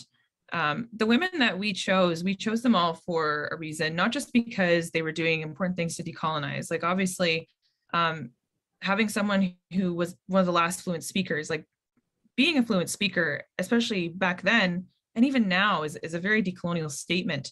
But we chose these women because they inspire us. Alice is from Australia. Amy is in Mi'kmaq. I'm Mohawk and settler, and Jimena's from Mexico. We have all of these identities, and we primarily chose women who were from our communities or from our area, even like our continent. And I think that speaks to our advantage because we were able to find, even though they're so different, there were like so many similarities between these women that we chose. And seeing them all assembled in one spot is a really powerful statement, like we're talking about taking up space. Yeah. If you want to scroll down, let's pick one of the colored ones. I think if you want to choose Devery, since you and I are both familiar with Devery. So this was my choice because Devery is from Ganawage, which is near Akwesasne, where my family's from. So I'm just actually going to read through this one because we haven't gone through one yet. So we start with a quote. If there's a quote available, we usually put a quote. So I wrote, "For my entire life, I've been fighting for Indigenous rights." This is from an interview Devery did with Vogue recently. It says she is a Ganawage actress and activist from Ganawage Mohawk territory. Growing up in the shadow of the Oka crisis of 1990, Devery has made herself known through projects such as Rhymes for Young Ghouls, American Gods, and most recently the Indigenous-led Reservation Dogs. As a queer Indigenous woman living in Digaronto, Devery's activism reflects in the diversity of the city, including trans rights, Black Lives Matter, missing and murdered Indigenous women, Two-Spirit, and girls, and pushing for universal recognition of Indigenous storytelling projects. Throughout her career, Devery continues to advocate for Indigenous representation in film and television, while also platforming BIPOC creators in the industry. Then we have the photo credit, which was actually from Devery's Instagram. So she's actually tagged here. So if people wanted to go look at her Instagram, it's right there. And then we have the image description, photo of a young woman with the short dark hair sitting on a blue chair by a winter with a small plant with a bright yellow pattern cushion. There are books on a shelf behind her. She is wearing a bright blue sweater, ripped blue jeans, and moccasins with floral designs. She's leaning on her hand, is in a relaxed, casual position. So this is short and sweet, but it also tells us a lot about who Devery is. And Alice and I both wanted to choose Devery because Devery has, Alice has seen Rhymes for Young Ghouls, and so have I. And I know of Devery because she's Mohawk like me. And one of the reasons we wanted to choose her is because she's not just unapologetic about who she is, but she makes space for Indigenous women wherever she goes. And ultimately, this project is a lot about making space because we have been pushed out of spaces or disallowed into certain spaces. So this was one that Alice and I were really excited about. I'm really happy to include. Again, a lot of the women that we chose for the modern era are recognizable in film and media. We chose a lot of entertainers. We chose writers, we chose poets, we chose, you can see Autumn Peltier just to the left of Devery. She's a water walker. We chose women that we were familiar with or that you see in the news quite often because we want them to be celebrated, you know, just beyond in news articles, especially for Autumn Peltier. She was so young when she started. We're celebrating young women, we're celebrating old women, we're celebrating elders, we're celebrating in between.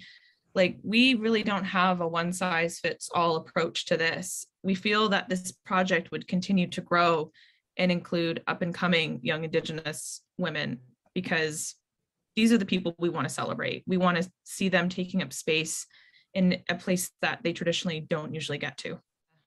So that is the general idea and post setup behind our Instagram, but Amy also had this really brilliant idea because there was also some media that we wanted to share that we weren't actually putting into the post. So here's in the Instagram story. Alice, if you want to talk about this. I mean, primarily it was a creative solution to a problem we were having, arranging the grid in a meaningful way.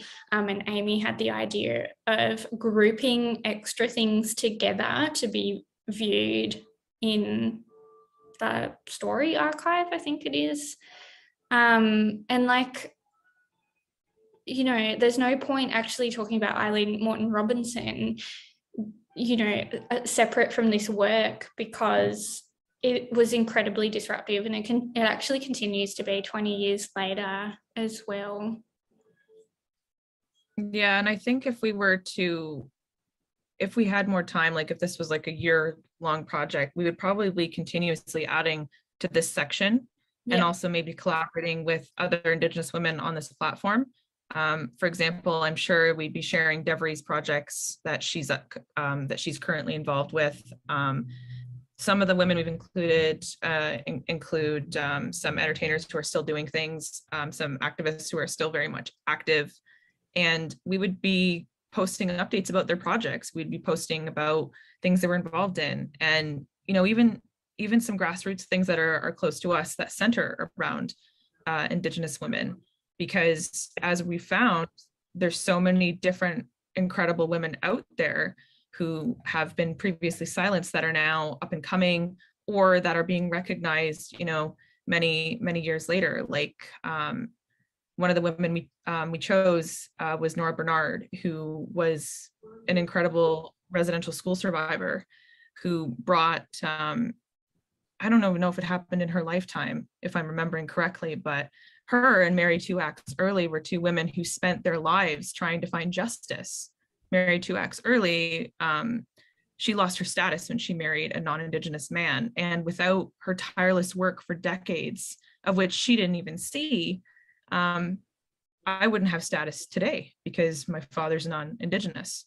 So people like Nora, who fought for recognition and reparations for residential school survivors in Canada, they need to be remembered, because a lot of times people are considered, not important anymore. That's a colonial idea that after you die, that's it. But this page is not just about the people who are still living, but also the ones who have passed, who have made important marks on not just our lives, but many Indigenous women around the world.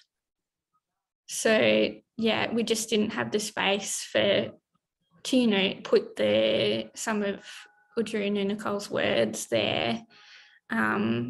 So again, the story function there. Maybe we should say, for people who don't use Instagram, the story function is designed to disappear after 24 hours. So that what we have done is archive that as a method so that it is visible beyond that 24 hours after it was put up. Yeah, that's why it's been put under this thing called Powerful Works that you can find. So even after it's been posted, it's been saved. So we could have posted this along with the actual profile of the woman, but it stands alone more powerfully. Yeah. So it makes more sense to put it here, and then it gives people time to read it. And also putting it within the text description would have been too long. Yeah. The best part of Instagram too is you don't need an account to look at it. This is just a website. So anyone with the link to Decolonial Her can actually go there and they can look at it. It's good to have an Instagram account if you want consistent updates just sent to you, but it is a fully accessible platform more than it's ever been. This is a project that we were very passionate about. We did not have as much time as we would have liked, but as Alice said, we feel like we've done a decent job with what we did have, and we're very happy with the grid setup, and we think it would be very appealing, especially to Indigenous women and also educators who are interested in learning about Indigenous people for Indigenous women around the world. A really good starting point with potential. Definitely. Yeah.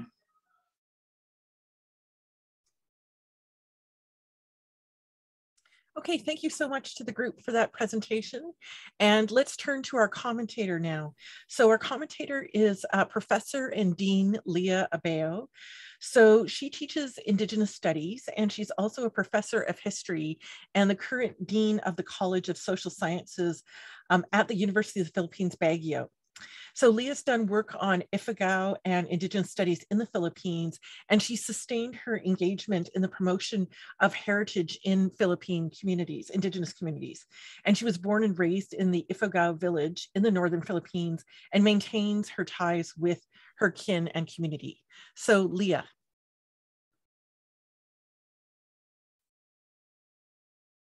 Oh, okay. I can't put on my video, but that's okay. Hi, everyone. Okay. Hi, everyone. First, I would like to thank the group for this wonderful work on decolonial.her on Instagram. I like it very much that it features activist women across time and geographic space. And choosing this social media platform gives broader reach and easier access for many groups. The page is creatively curated with spaces that allow critical reflections to happen. The choice of photos and the text that accompany each photo is very compelling, I must say. It is also strategically representing the serious concerns of Indigenous peoples. In terms of content, I like that what you have decided to focus on. I think that the decision to curate an Instagram account that centers on honoring Indigenous women who live or are living their lives radically Indigenous is carefully thought. The features you have highlighted for each woman invite critical thinking on the issues and concerns that Indigenous women face at two levels. First, as a woman, and second, as an Indigenous person. It also challenges us to engage in these kinds of projects that disrupt the many forms of colonialism and neocolonialism. And most importantly, to continue to bring long-term change that benefits Indigenous peoples. This project also invites us to think of the many forms of resistance that Indigenous peoples take to assert their identity and their existence.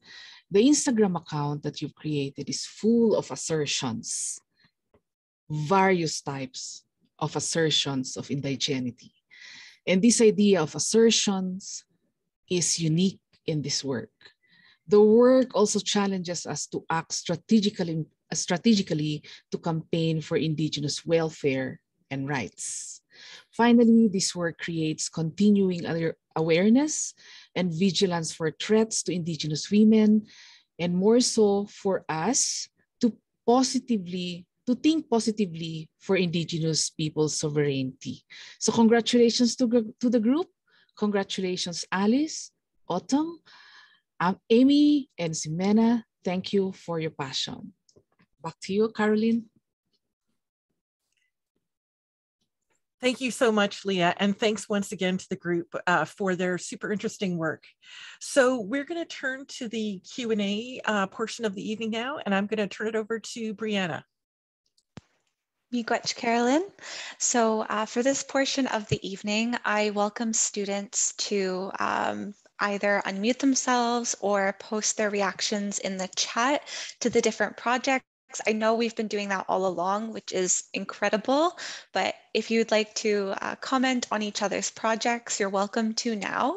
And we will also facilitate the Q&A portion of the evening. So we have a couple questions in the chat that we can begin with as well. And perhaps we'll begin with the first question. And again, you're welcome to just turn on your camera and to unmute yourself. The first question comes from Ivania, and that's, I have a question for group 2. How does the concept of two-spirit connect to Western ideas of queerness and trans identity?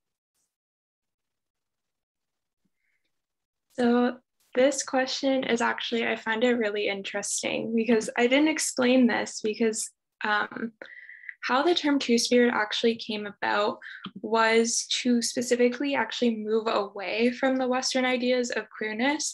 And it was because not two-spirit people, but queer Indigenous people were being kind of pushed down within the LGBTQ+ community.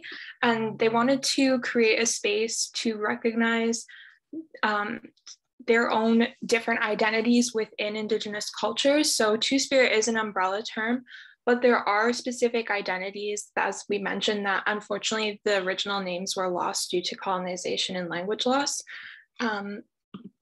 But there is this sort of connection between Western identities, but also this push away from it. So you can be two-spirit and you can identify as a queer person, you can be two-spirit and identify as transgender. There's so many different identities that can combine with that. And some people who are Indigenous don't necessarily identify as two-spirit.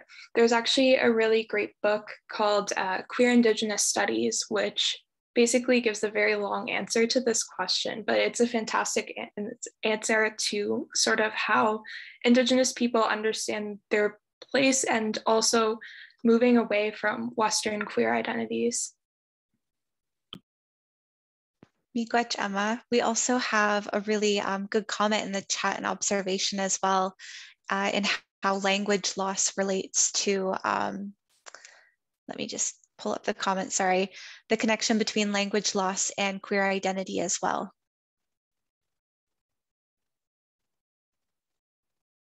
I'm going to take chair's prerogative and ask a question. I always have lots of questions. And then I see an excellent question also from Michael with just got posted. Actually, I'll go to Michael first. And then I'll save mine for later. Michael, do you want to come on screen and share your comment and see if students have something to reflect on about that?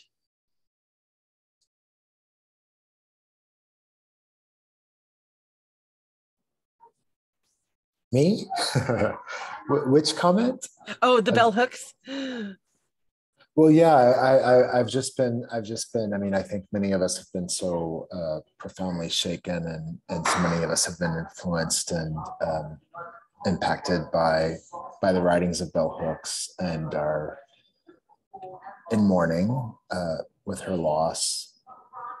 And I just think about the potential, what I said in my comment, the potentials for collaborations and thinking together in terms of Black and Indigenous struggles, particularly in the Americas, but globally, but also not to erase the differences between those struggles. That's my comment, but I've been thinking a lot about bell hooks, and she came to my mind particularly with the last presentation, Decolonial Her. So that was Thank you, Michael. I didn't mean to put you on the spot. Does anybody have a comment on Michael's comment? I'll actually briefly mention a comment if that's okay, because I greatly admire bell hooks's work as well, and I see a lot of similarities between Black feminist works and also Indigenous feminist works as well. Bell Hooks has a book about love, and in that book she describes love as an action and not as a feeling, and all of the different social contexts in which that's applicable. And there's also other Black feminist works on love as well, including Audre Lorde, and talks about love as being the connection between differences and the bridges between differences, and also the foundation of empathy, and talks a lot about how our Western world is lacking in love and is lacking in the valuing of emotion and effective connection and relationships. And that has a lot of connections to Indigenous feminist works as well that talk about the value of love and relationships in building a better world and better way forward. So I really appreciated you bringing that up, Michael Hill. And I just want to call out to Autumn, who mentioned also Lee Miracle, who's a really brilliant Indigenous woman who left a big mark on everybody who recently passed away. Autumn, do you want to just jump in and talk about her to everyone and how your site might be a way to honor her?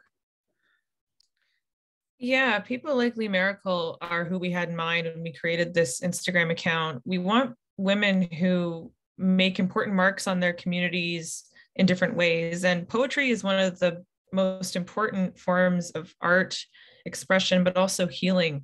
And a lot of the things that Lee Miracle did was integral to cultural healing for many Indigenous people beyond just her own community. I know she was a personal friend of my cousin, and my cousin was absolutely devastated when she found out Lee had passed. It was an absolute shock to everybody when the news broke of Lee's passing. And honestly, I did consider including her when we were putting this together. If we'd had, if this was a year-long event, for sure she would have been on the page.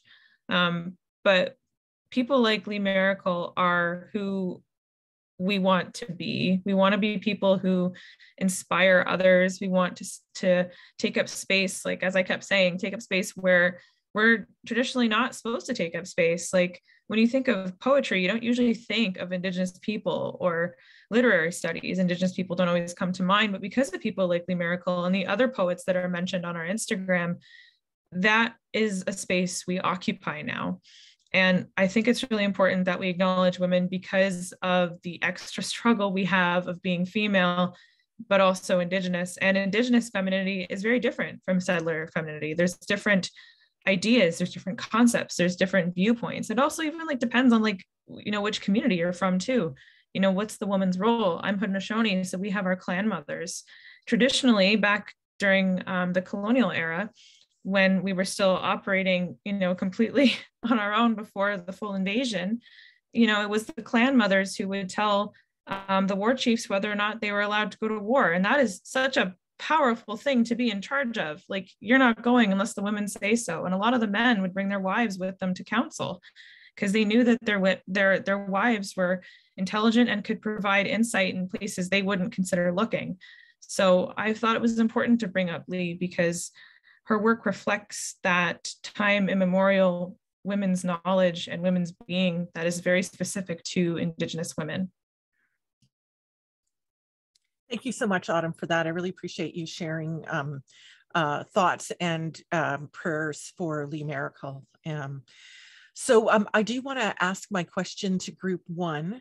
So I know I was just really blown away by your song, but I was actually just thinking also about the first part of your presentation, which was as equally as powerful to me. And especially that final group of slides you showed after comparing the history of Canada and the history of the Philippines and the ways in which language loss was occurring. And it was striking to me how you put that together. Why do you think that language loss is happening at Indigenous language loss at so much of a higher rate in Canada than in the Philippines? I realize that that's probably never been a subject of study and I'm asking you to speculate, but I'm just really curious about when you were putting this together, if you reflected on that.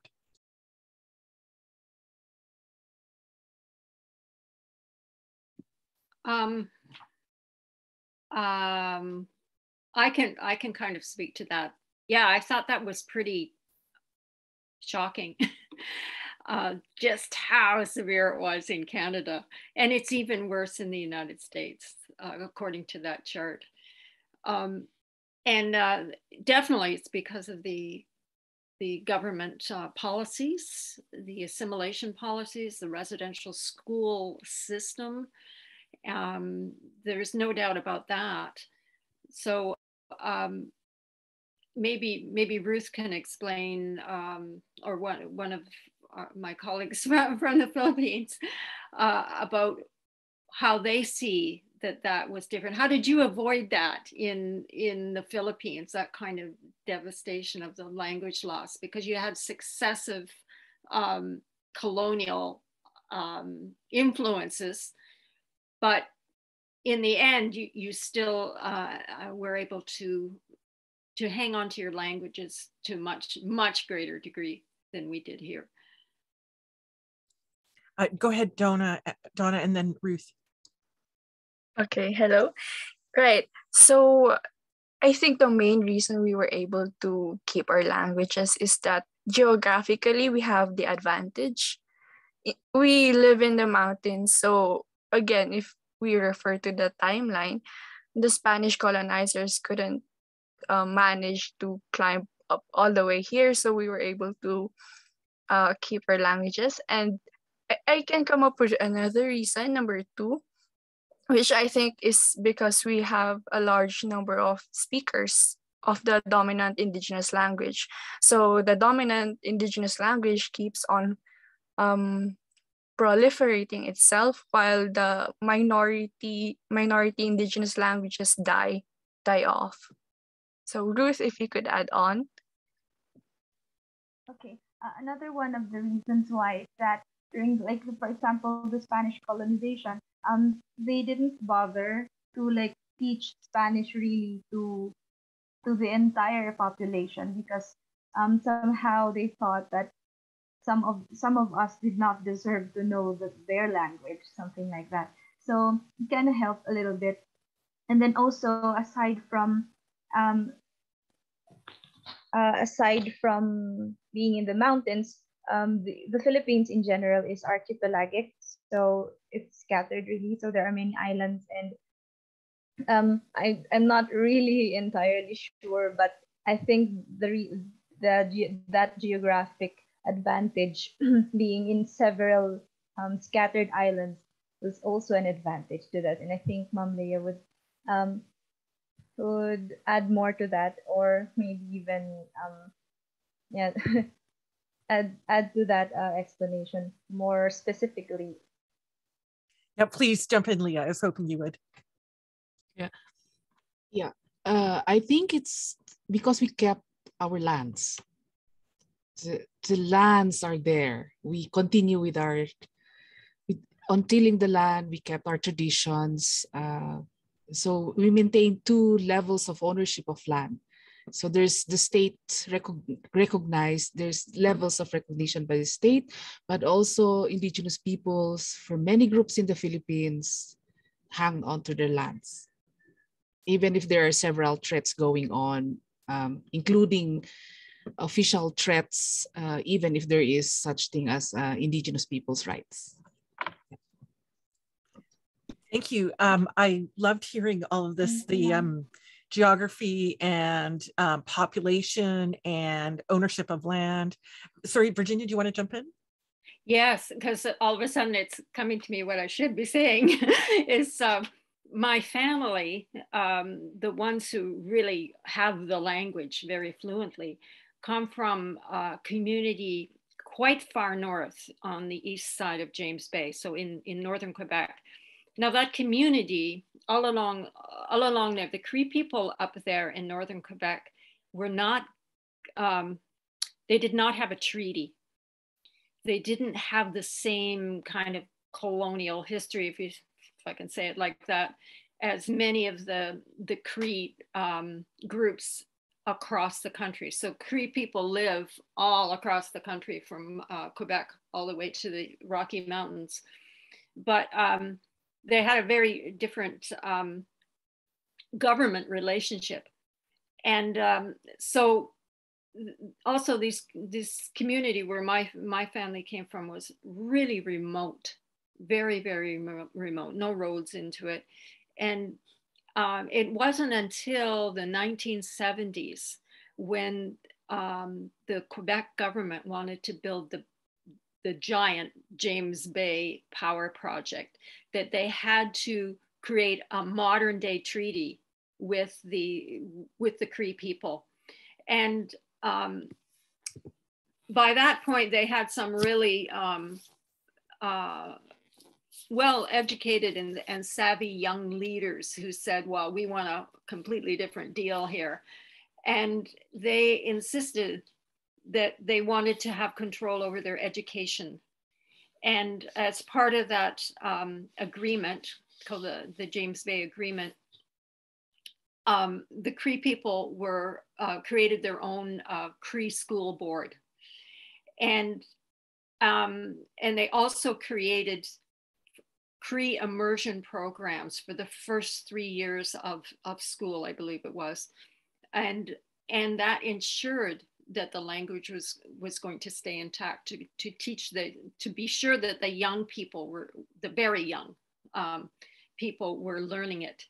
And it's been hugely successful in keeping that language alive and active. And so, yeah, the geography had a lot to do with it, I think. They just weren't assimilated in the same way as a lot of the communities throughout the West was, because they didn't have all this. Nobody was coming to live in their territory. It wasn't colonized, or there weren't settlers coming in there. This was really, really remote, difficult country to live in. it was fur trade country. That's why the Europeans came there for 400 years, and that's in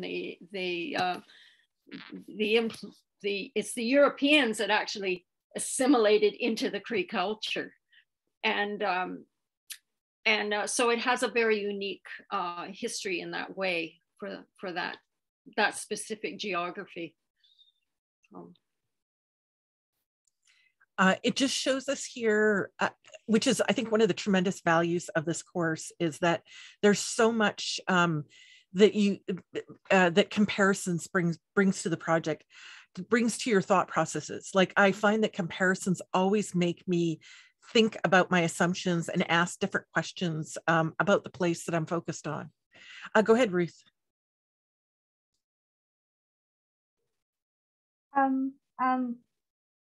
I think Julian wants to wants to end the answering to the particular question. Oh, hello.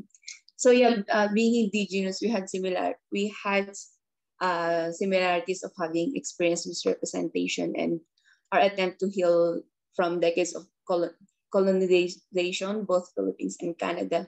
But in our group, in our language group, we have seen a big difference. It was shocking and we were a bit insensitive because here we are here in the Philippines. We are very proud of our existing language. We still speak our mother tongue and all. While on the other hand, our group mates in Canada have had their languages banned. So I think that's one of the reasons that the indigenous languages in Canada are only a few. They only have few speakers left. But however, here in the Philippines, I came to know that our language, my language, is marked as a developing language, meaning it is actively used by its speakers with literature already standardized. However, it has not reached yet a level of sustainability. So I don't know, I'm scared of it, but I can expect that in the future, our language will also be, it will be extinct because the younger generation are no longer very much fluent or passionate in learning about it. Yeah, that's it for me. Okay, thank you. Brianna, I'm just going to pass the torch over to you. We got Julian for your comments as well. And I think part of what we see in this conversation is that inextricable connection between language and the land and identity, and language coming from the land. And there's actually a brilliant comment in the chat from Alice Billette that talks about the English language being a filter over country. And so I invite Alice to speak a bit more to that comment. Yeah, so I'm like speaking about this through someone else who has spoken about this. I can't remember who the original scholar was, but an amazing poet and researcher in her own right, Evelyn Araluen. I really encourage you to go look up her work. She's in literary studies like me, and something that she comes back to in both her reading, her research and her writing is the fact that the English language, which has been imported by the colonizer, is actually just a filter that's been placed over the land. So like that's sort of the flip side of like, you know, this sort of shadowed violence of colonialism. Like obviously we've got, you know, intentions to rupture and disrupt and erase Indigenous languages. But part of that is the flip side, which is appropriation. So like, I don't know, a good example here is like a lot of Australian flora and fauna that is native, that is Indigenous, has been reappropriated by settler colonial society in different means, you know, primarily through kitsch, I would say. And as a way of like dampening the effects of that violence, through like claiming, but it's a filter. Ultimately, it's a filter, because as Indigenous people know, like, you can't place over the top. It sort of comes from the land as central. Does that make sense? That actually makes perfect sense. And I think if I'm understanding it correctly, we see that in the language group's music video when Virginia is outlining the 6 different seasons in Cree culture and all of the knowledge associated with those seasons that's not exemplified and can't be exemplified in English. For example, English is just a language that likes to make itself universal and be placed over everything. But at the end of the day, embedded in it isn't that intimate knowledge of territory, of land. Yeah, and unfortunately, we're kind of stuck with it. But I think, you know, that is one amazing thing about Indigenous people is they know the tools. Like, they've figured out how to use the tools to dismantle the house or whatever, you know, or dear Lord, I've butchered that. But, like, do you know what I mean? They're re-weaponizing language to sort of push back a little bit, push back on those boundaries. Absolutely. Virginia, would you like to add something? Yeah, you know, when we started our discussions about what we were going to do in our project, for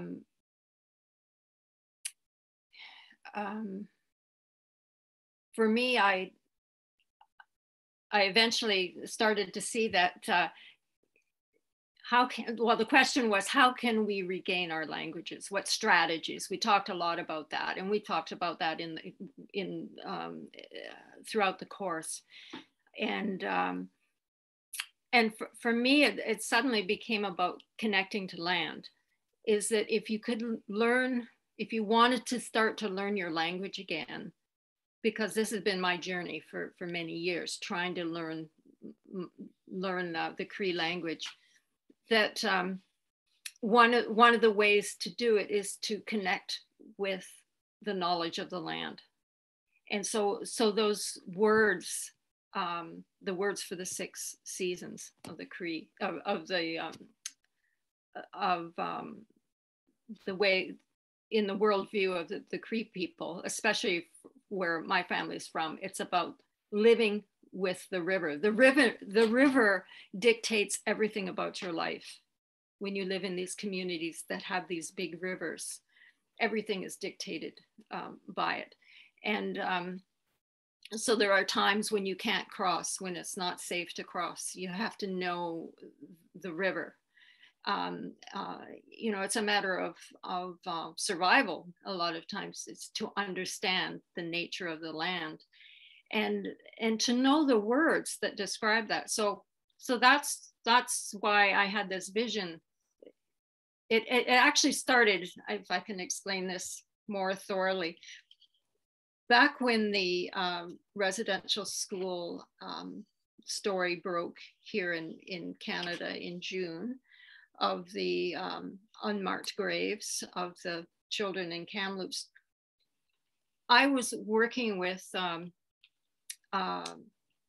a group in Moose Factory in James Bay. We're working on a committee, I'm on a committee where we're planning a celebration about the history of that community, which is going to be 350 years old, more than 350 years old, really.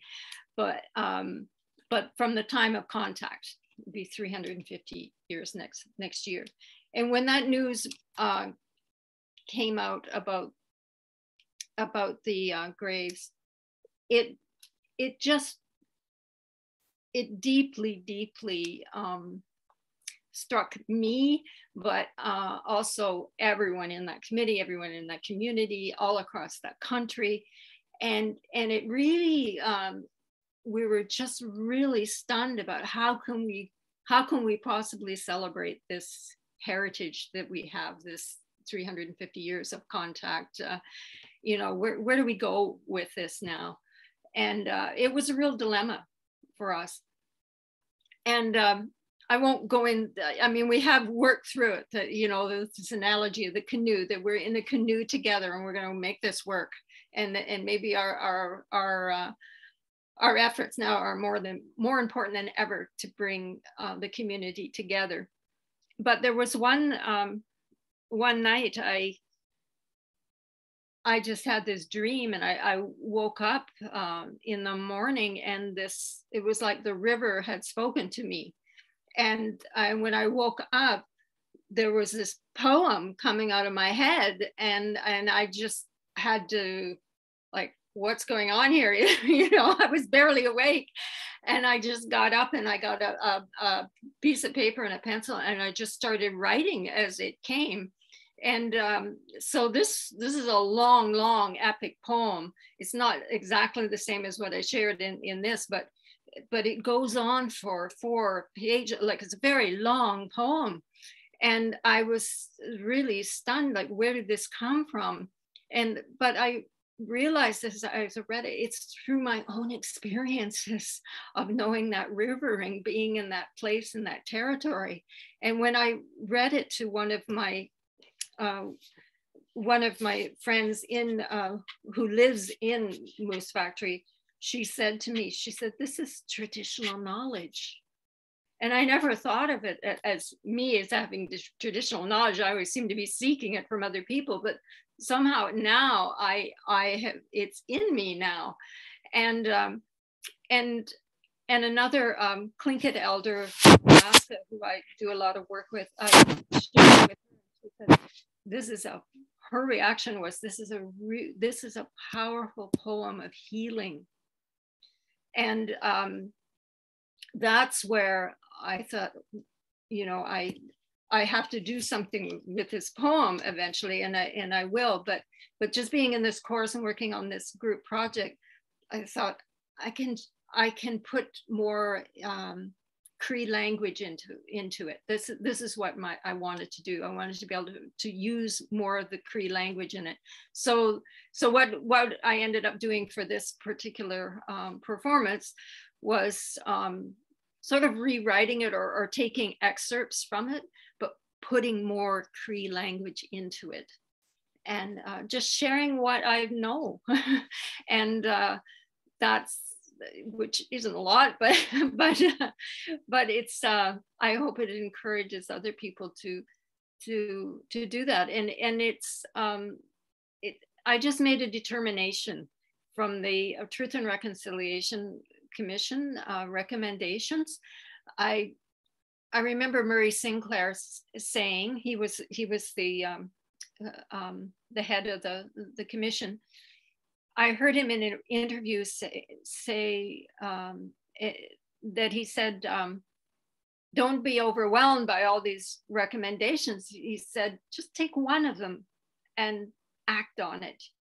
So for me, I just made a personal determination to keep learning that language, and it'll come. It'll all come one day. And I'm convinced that learning a language is somewhat like riding a bicycle. I think just one day it happens, and it's in you. You can do it. It's all there. And so that's been my journey in this, and to work with the girls in the Philippines. They are just so incredible. We took I think Star and I really let them take the lead on the process, and I know that they're just so creative. I thought, oh, I don't know what they're going to come up with, and they keep asking me for little bits of that. You know, they want the image of me doing something, writing Cree or playing the drum, and it really. We didn't see the final result of this until just a couple of days ago. So there were so many technical problems that we had, but it was phenomenal experience, just phenomenal. If you know, it'll be one of my greatest treasures all my life now, remembering this project and working together with them. Thank you so much to this group. And actually, this is a perfect segue into a question we have in the Q&A box from Ivania. So Ivania says, she has a general question, and she asked this question yesterday, but she wanted to pose this question again today to today's presenters. And that was, what was it like to create these projects from people all over the world? Were you struck more by the similarities or differences between Indigenous peoples and their experiences from around the world? What was the most significant, meaningful thing that you've learned from one another during this collaborative process? So I'd like to open that up to all the groups to comment on.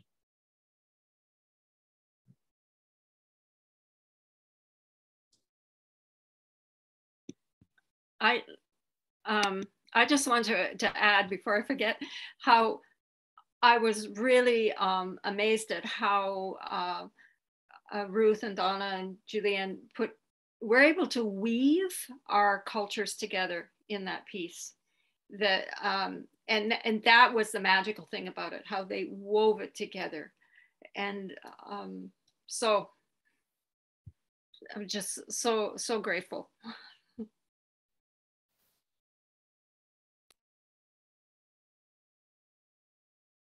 Go ahead, Ruth. And then I also see Amy came on the screen. And so we'll have Amy afterwards. Okay, so I'll just follow with what you started a while ago. So I think I answered the question yesterday that it has been an amazing experience, and that there are similarities and there are differences, yes, especially with the time, but the similarities that we have this passion for our own culture, and we want to fight for it. We want to say that we are here. And on the last question, the most significant or meaningful thing that we learned during this collaborative process is that we as Indigenous peoples just want to live by what we have learned, by what our experiences were, and we are starting to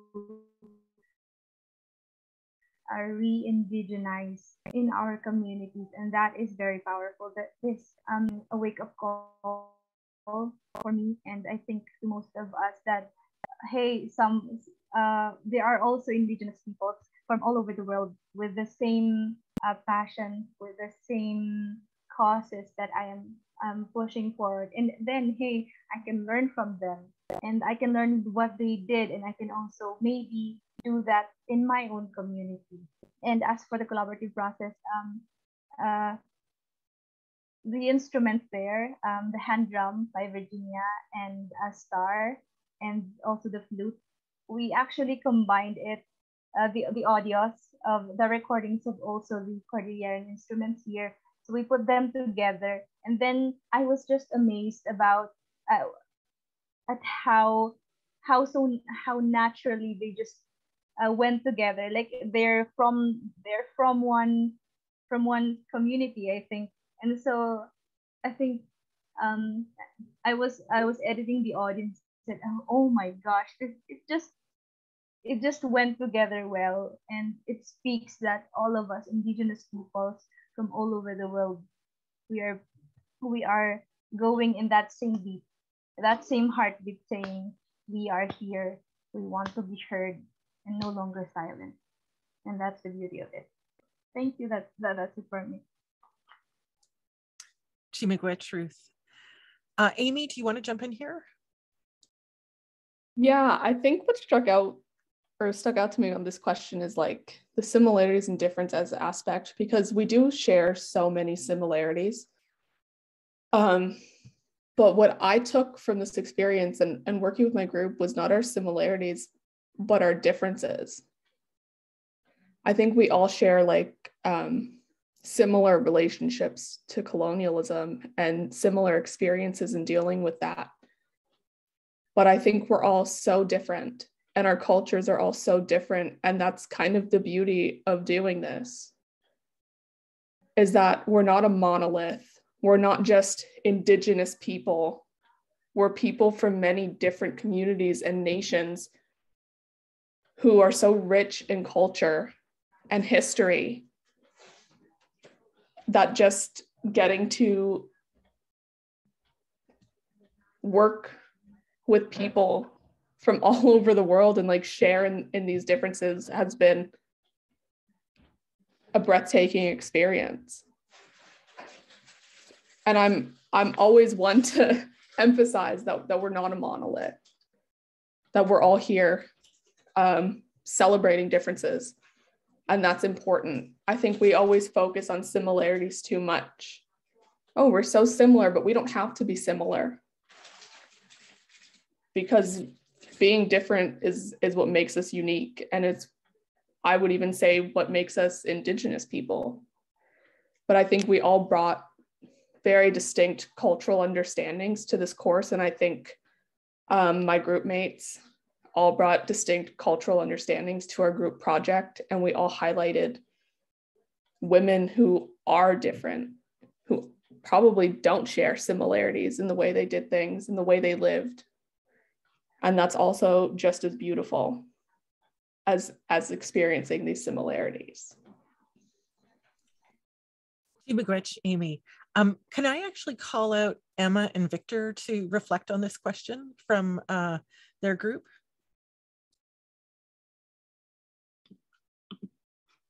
Yeah, so we, all four of our group members are all from different countries and different time zones, different nations. And we did actually have a significant amount of differences within our group. I did this program last year too, and it was really interesting to kind of compare how my group was last year to this year. Whereas last year I found we did have a lot of similarities, but this year we had a significant amount of differences. But just because they're differences doesn't mean that it's a bad thing. It was a really interesting learning experience with that, and learning about different cultures and the ways that they view themselves and other people view them too. Thank you, Emma. And Victor, do you have any comments about that? Sorry to be putting people on the spot. I just want to make sure everybody has space to comment.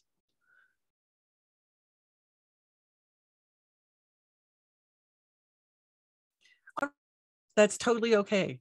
Any other comments on this general question that was posed in the box about what it was like to work with people from around the world in different places?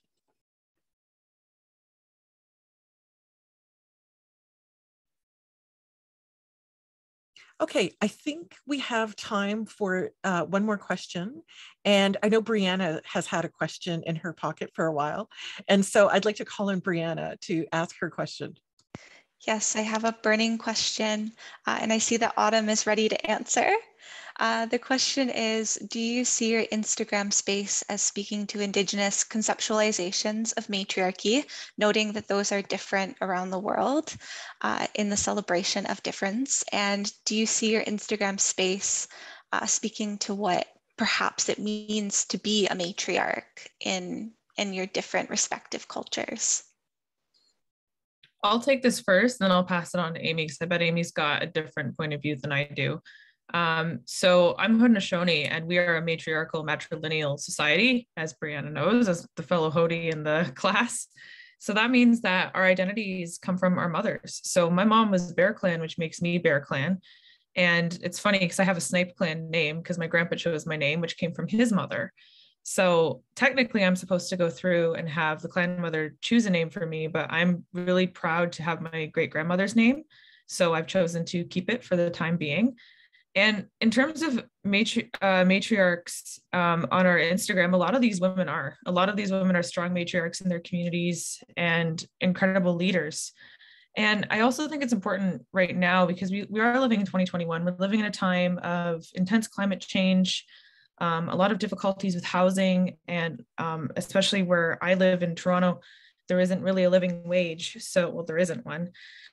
So when it comes to being a woman, sometimes a lot of women, myself included, have opted not to become matriarchs, not have children.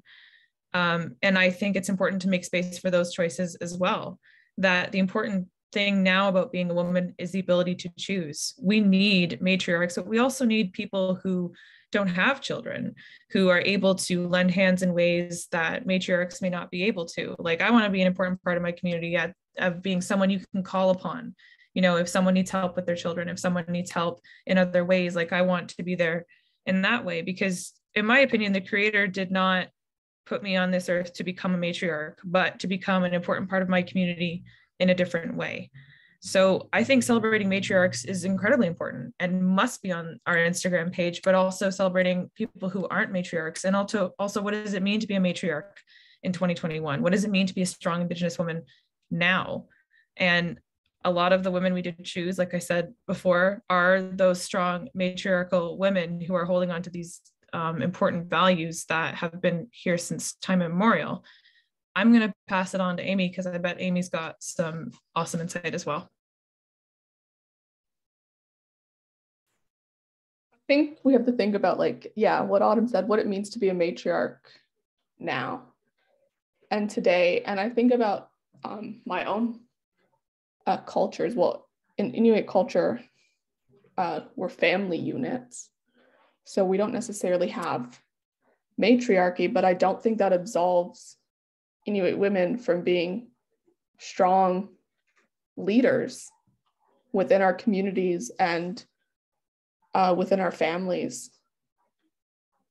I think even looking at like terms like matriarchy and matriarch still enforce almost a Eurocentric idea of leadership and what it means to be a woman who leads onto us, when it doesn't necessarily have to be like a role you take in community or a role that's given to you or political.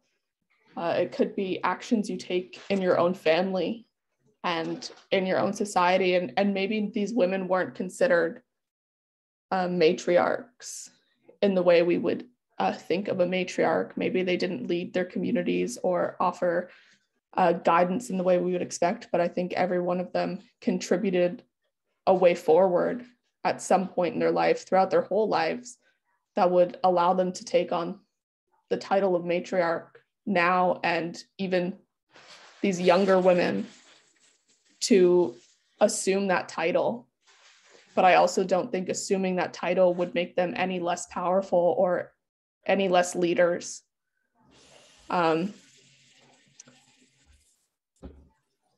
I don't think we should restrict ourselves to that, but I also understand the cultural context that other people bring to the word matriarch.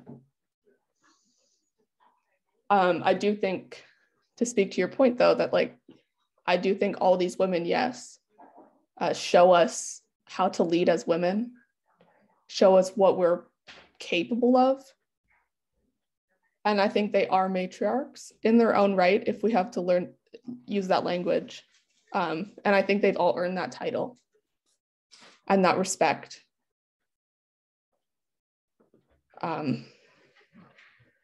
Yeah, I hope that answered the question. Yeah, for sure. I just have to go on a little rant there. Because I think of Kinoyuak Ashevik, the artist that I posted. She was Inuk. And I would consider her a matriarch, but she lived a traditional lifestyle and she did art. Her leadership was art and showing that we're here, still living,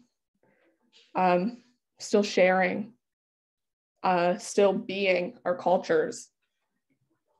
And she brought that to like a world stage, which made moves for Inuit art all over the world.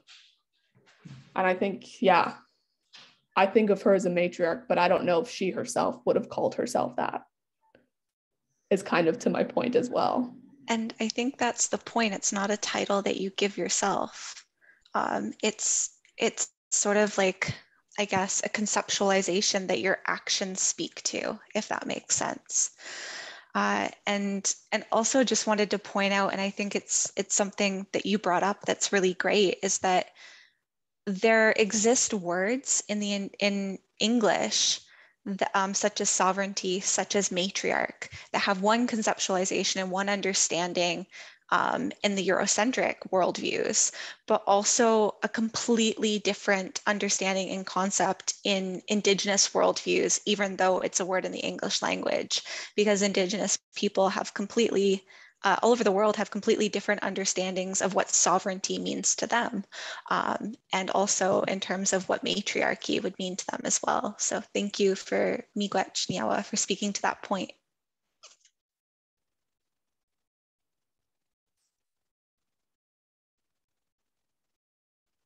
Okay, and it appears that we've come to the end of the question and answer period.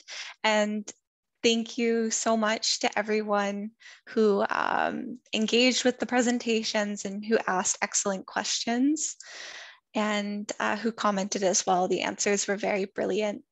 And so we will unfortunately begin to close this evening's event, and I will invite different members of the organizing team for the International Indigenous Exchange Program, including Helen Baldirama, Marie-Rose Talla, Carolyn Padruccini, and myself.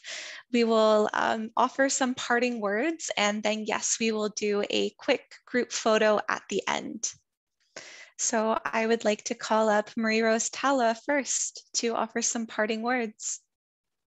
Thanks so much, Brianna. And it's so hard to speak about this program because in many ways it's kind of an indescribably special place to many of us. And, you know, having the opportunity to see this program again happen this term, it was really wonderful. And I think every class that we've had was a gift.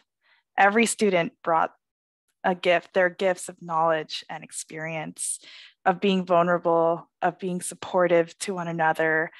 And it was just incredibly meaningful and so lovely that each of you could really come to this space and share everything that you have shared.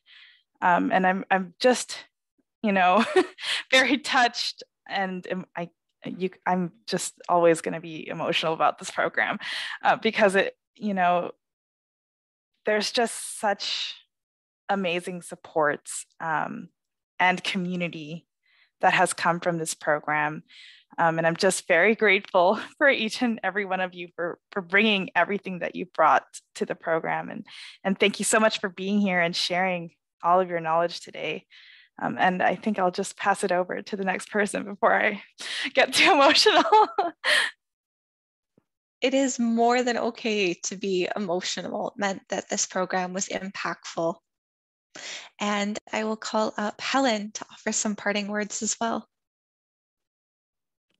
Thank you so much, Brianna.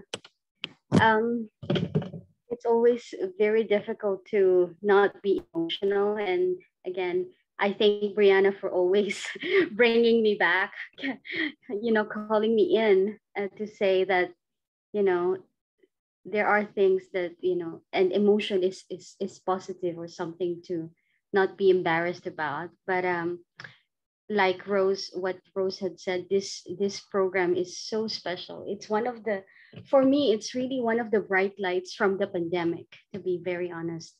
Everything about this pandemic has been difficult. The work of our office and I know many of us personally and professionally have been impacted. But I have to say, whenever I enter this room, this class, I am energized and inspired by the students, by their stories, by their lived experiences and their generosity. I always say that why I'm grateful is because you come to this space not just with your knowledge. That's of course important, but you bring yourself and your whole being into these discussions, and that is a gift. And that is a gift that I don't take for granted. So I'm very grateful and grateful to all of the faculty members, facilitators, the staff who are involved, and Brianna and Caroline who are leading or who led us through these 12 weeks, and Jessie as well. So Thank you so much for your time and for being with us, for sharing this space with us. Miigwech, Helen. And Carolyn, I'll pass it over to you as well. Sure, thank you. And I just want to acknowledge that this entity, this class, this course, is really made up of the sum of all of its parts and becomes much more than the sum of all of its parts. So every single student who comes to this program shapes it in such a huge way. Every single faculty facilitator from different parts of the world comes and shapes it this way. Every single organizer comes and shapes it in this way. And everyone's come with open hearts and open minds to create this as a space of incredible learning. So I really do feel like we've managed to, indigenize a small part of the university. Facing the university as a colonizing institution, but realizing that it's a space where things can happen is exciting and it's hopeful. So that's something that I've felt about this class, is that it's a hopeful space. And it's a space where we can experiment, where we can try new things, where we can be holistic and interdisciplinary, where everybody can follow their strengths and their talents. And I'm so grateful for that. And it's been such a gift to be involved in this project. And I still remember the day when Helen, armed with a group of 3 other women, said, let's set up a Zoom and talk to Carolyn. And they were like, Carolyn, we have this thing and we want you to be the academic lead. And I'm like, oh, I need this like I need a hole in the head. And then I did say to them, okay, I'm just going to close my eyes and say yes. And I think back to that day all the time. And to me, it's a lesson that you have to approach life saying yes. And this has been one of the tremendous gifts that I feel that the universe has offered back to me. And it's all because of all of you. That has helped me grow as a person. Sorry, this is like an Emmy speech. So, okay, I will stop now. You guys have heard me drone on and on for, 12 weeks. Thank you, Miigwech. Miigwech, Carolyn, for those reflections. And like all of you have mentioned, I truly see this program as a gift as well. And I think it's a gift that came at the best time. I think it's a gift that we especially need right now in terms of all the uncertainty and the sorrow that we're having to deal with at this time. And I really struggle for words sometimes to speak to the program, because I do see it as such a powerful and transformative space, and a space where Indigenous people can come and they know that their experiences and their knowledge is valid, and they can share that with their peers. And one of the things that I think has been so beautiful as well in the program is seeing students engage with each other in the chat, and support each other and build this sense of community. I found that to be really beautiful. And also just seeing the sheer amounts of creativity that is present in this program. One thing that was really important to us is that Indigenous people could share their knowledge in ways that are meaningful to them and the communities that they come from. And we've seen such beautiful creative works come out of it. We have wonderful poets in the class. We've had that are such gifts as well. Like the videos that we've seen during both parts of this knowledge fair have just been such incredible statements of resilience and resurgence. And you can tell there's a lot of heart, there's a lot of soul in there, and there's vindication in there as well. And I really appreciate all the students' generosity and everything that you've shared throughout this program. Miigwech Niawagoa. And on that note, I will call upon Helen to acknowledge everyone who's affiliated with this program and who has contributed. Thanks, Brianna. And I apologize in advance if I will pronounce your names inappropriately or not the right pronunciation, but like what I did or like what we did, I'm doing this on behalf of the organizers, is we want to acknowledge each and every one of you and each and every one of the individuals involved. To our dear students, Alice Bellet or Belay, Alisa Argueta Hinkson, Amy House, Autumn Epple, Blanca Martina Bautista Zapata, Daily Valeria Torval Diaz, Daniel Podnor, Diego Ivan Regalado Hernandez, Donna Maries Bulog, Emmalichko, Gabriela Aguilar, Jordan Pillay, Julianne Christian, Julianne Bakagan, Lyndon Akiwenzi, Maria Jesusa Leonardo Gambulao, Moises Salguero Morales, Ruth Daryl Pugong, Star Nadine Lafford, Tane Martin, Victor Daniel Navarro Zapata, Virginia Barter, Jimena Matias Mercado. To our dear facilitators, faculty facilitators, Professor Consuelo Fernandez Salvador, Professor Diana Segura Soho, Professor and Dean Leah Abayao, Professor Gabriel Fletcher, Dr. Jessie Tissel, Professor Leticia Neria, whose birthday it is today, and she still joined us, Professor Michael Hill.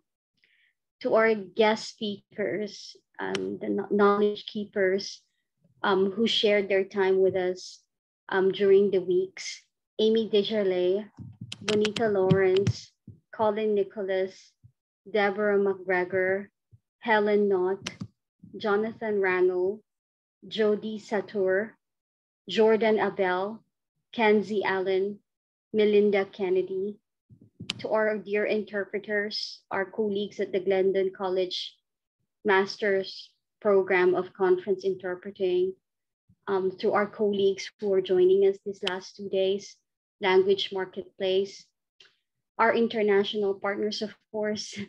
The participation of the students from the 5 countries will not be possible without our partners as well from the international offices.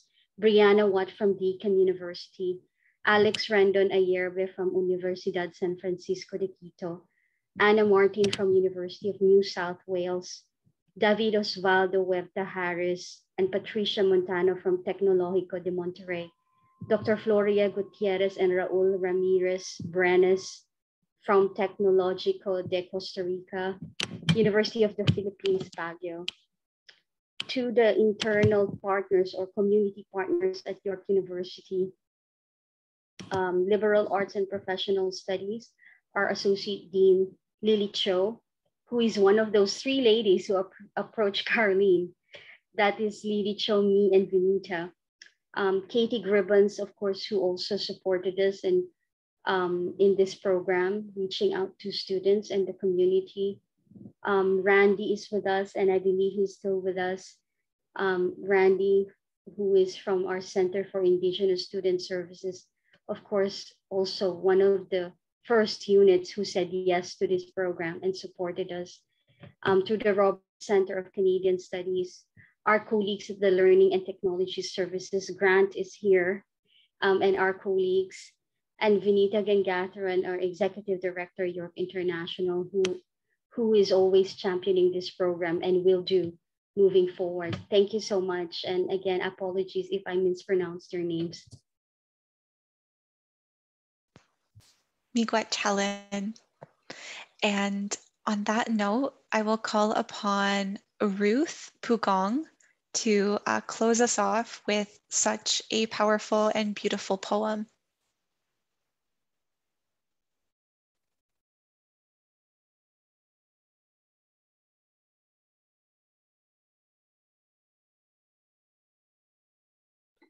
Thank you, Brianna. And okay, again, for those who weren't here yesterday, this poem is dedicated to everyone. And I've heard, I'm really a fan of languages. So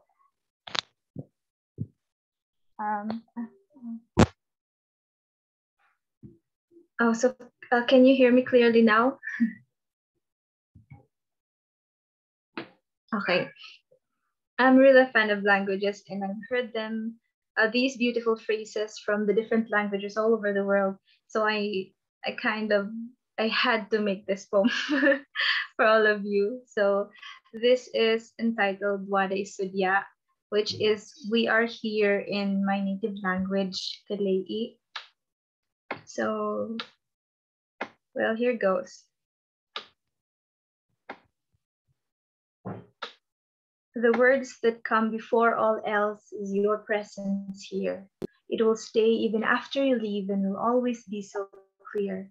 Every arpeggio on the guitar, the beats of the drums, the features on all our lands and the wind as it hums will stay, will linger, and nobody will topple as we forge on for ourselves and for our people.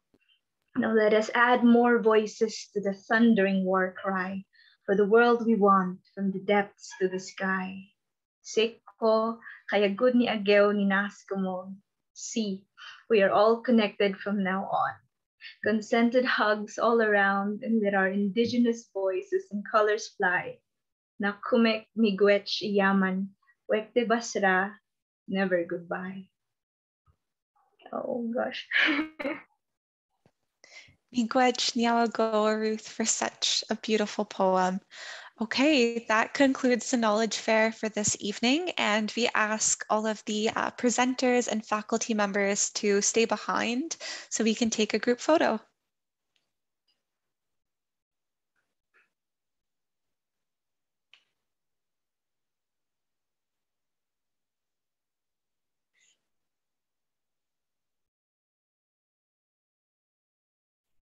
So everybody who wants to be in the photo, turn your camera on. And Mary Rose is our photographer. We'd like to see your beautiful faces.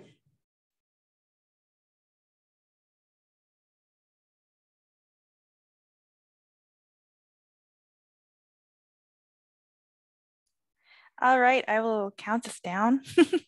So you know what, I'm taking the picture. There's no flash, so that's good. All right, 3, 2, 1. Yay. Okay. And then I'll just take another one. Okay, 3, 2, 1. All right, thank you so much. Miigwech niawa bamapi. Have a great evening or a really Thank good you day. so much. Bamapi, never goodbye. Never goodbye.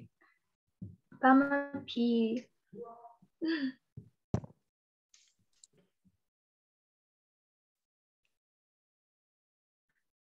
Thank you so much.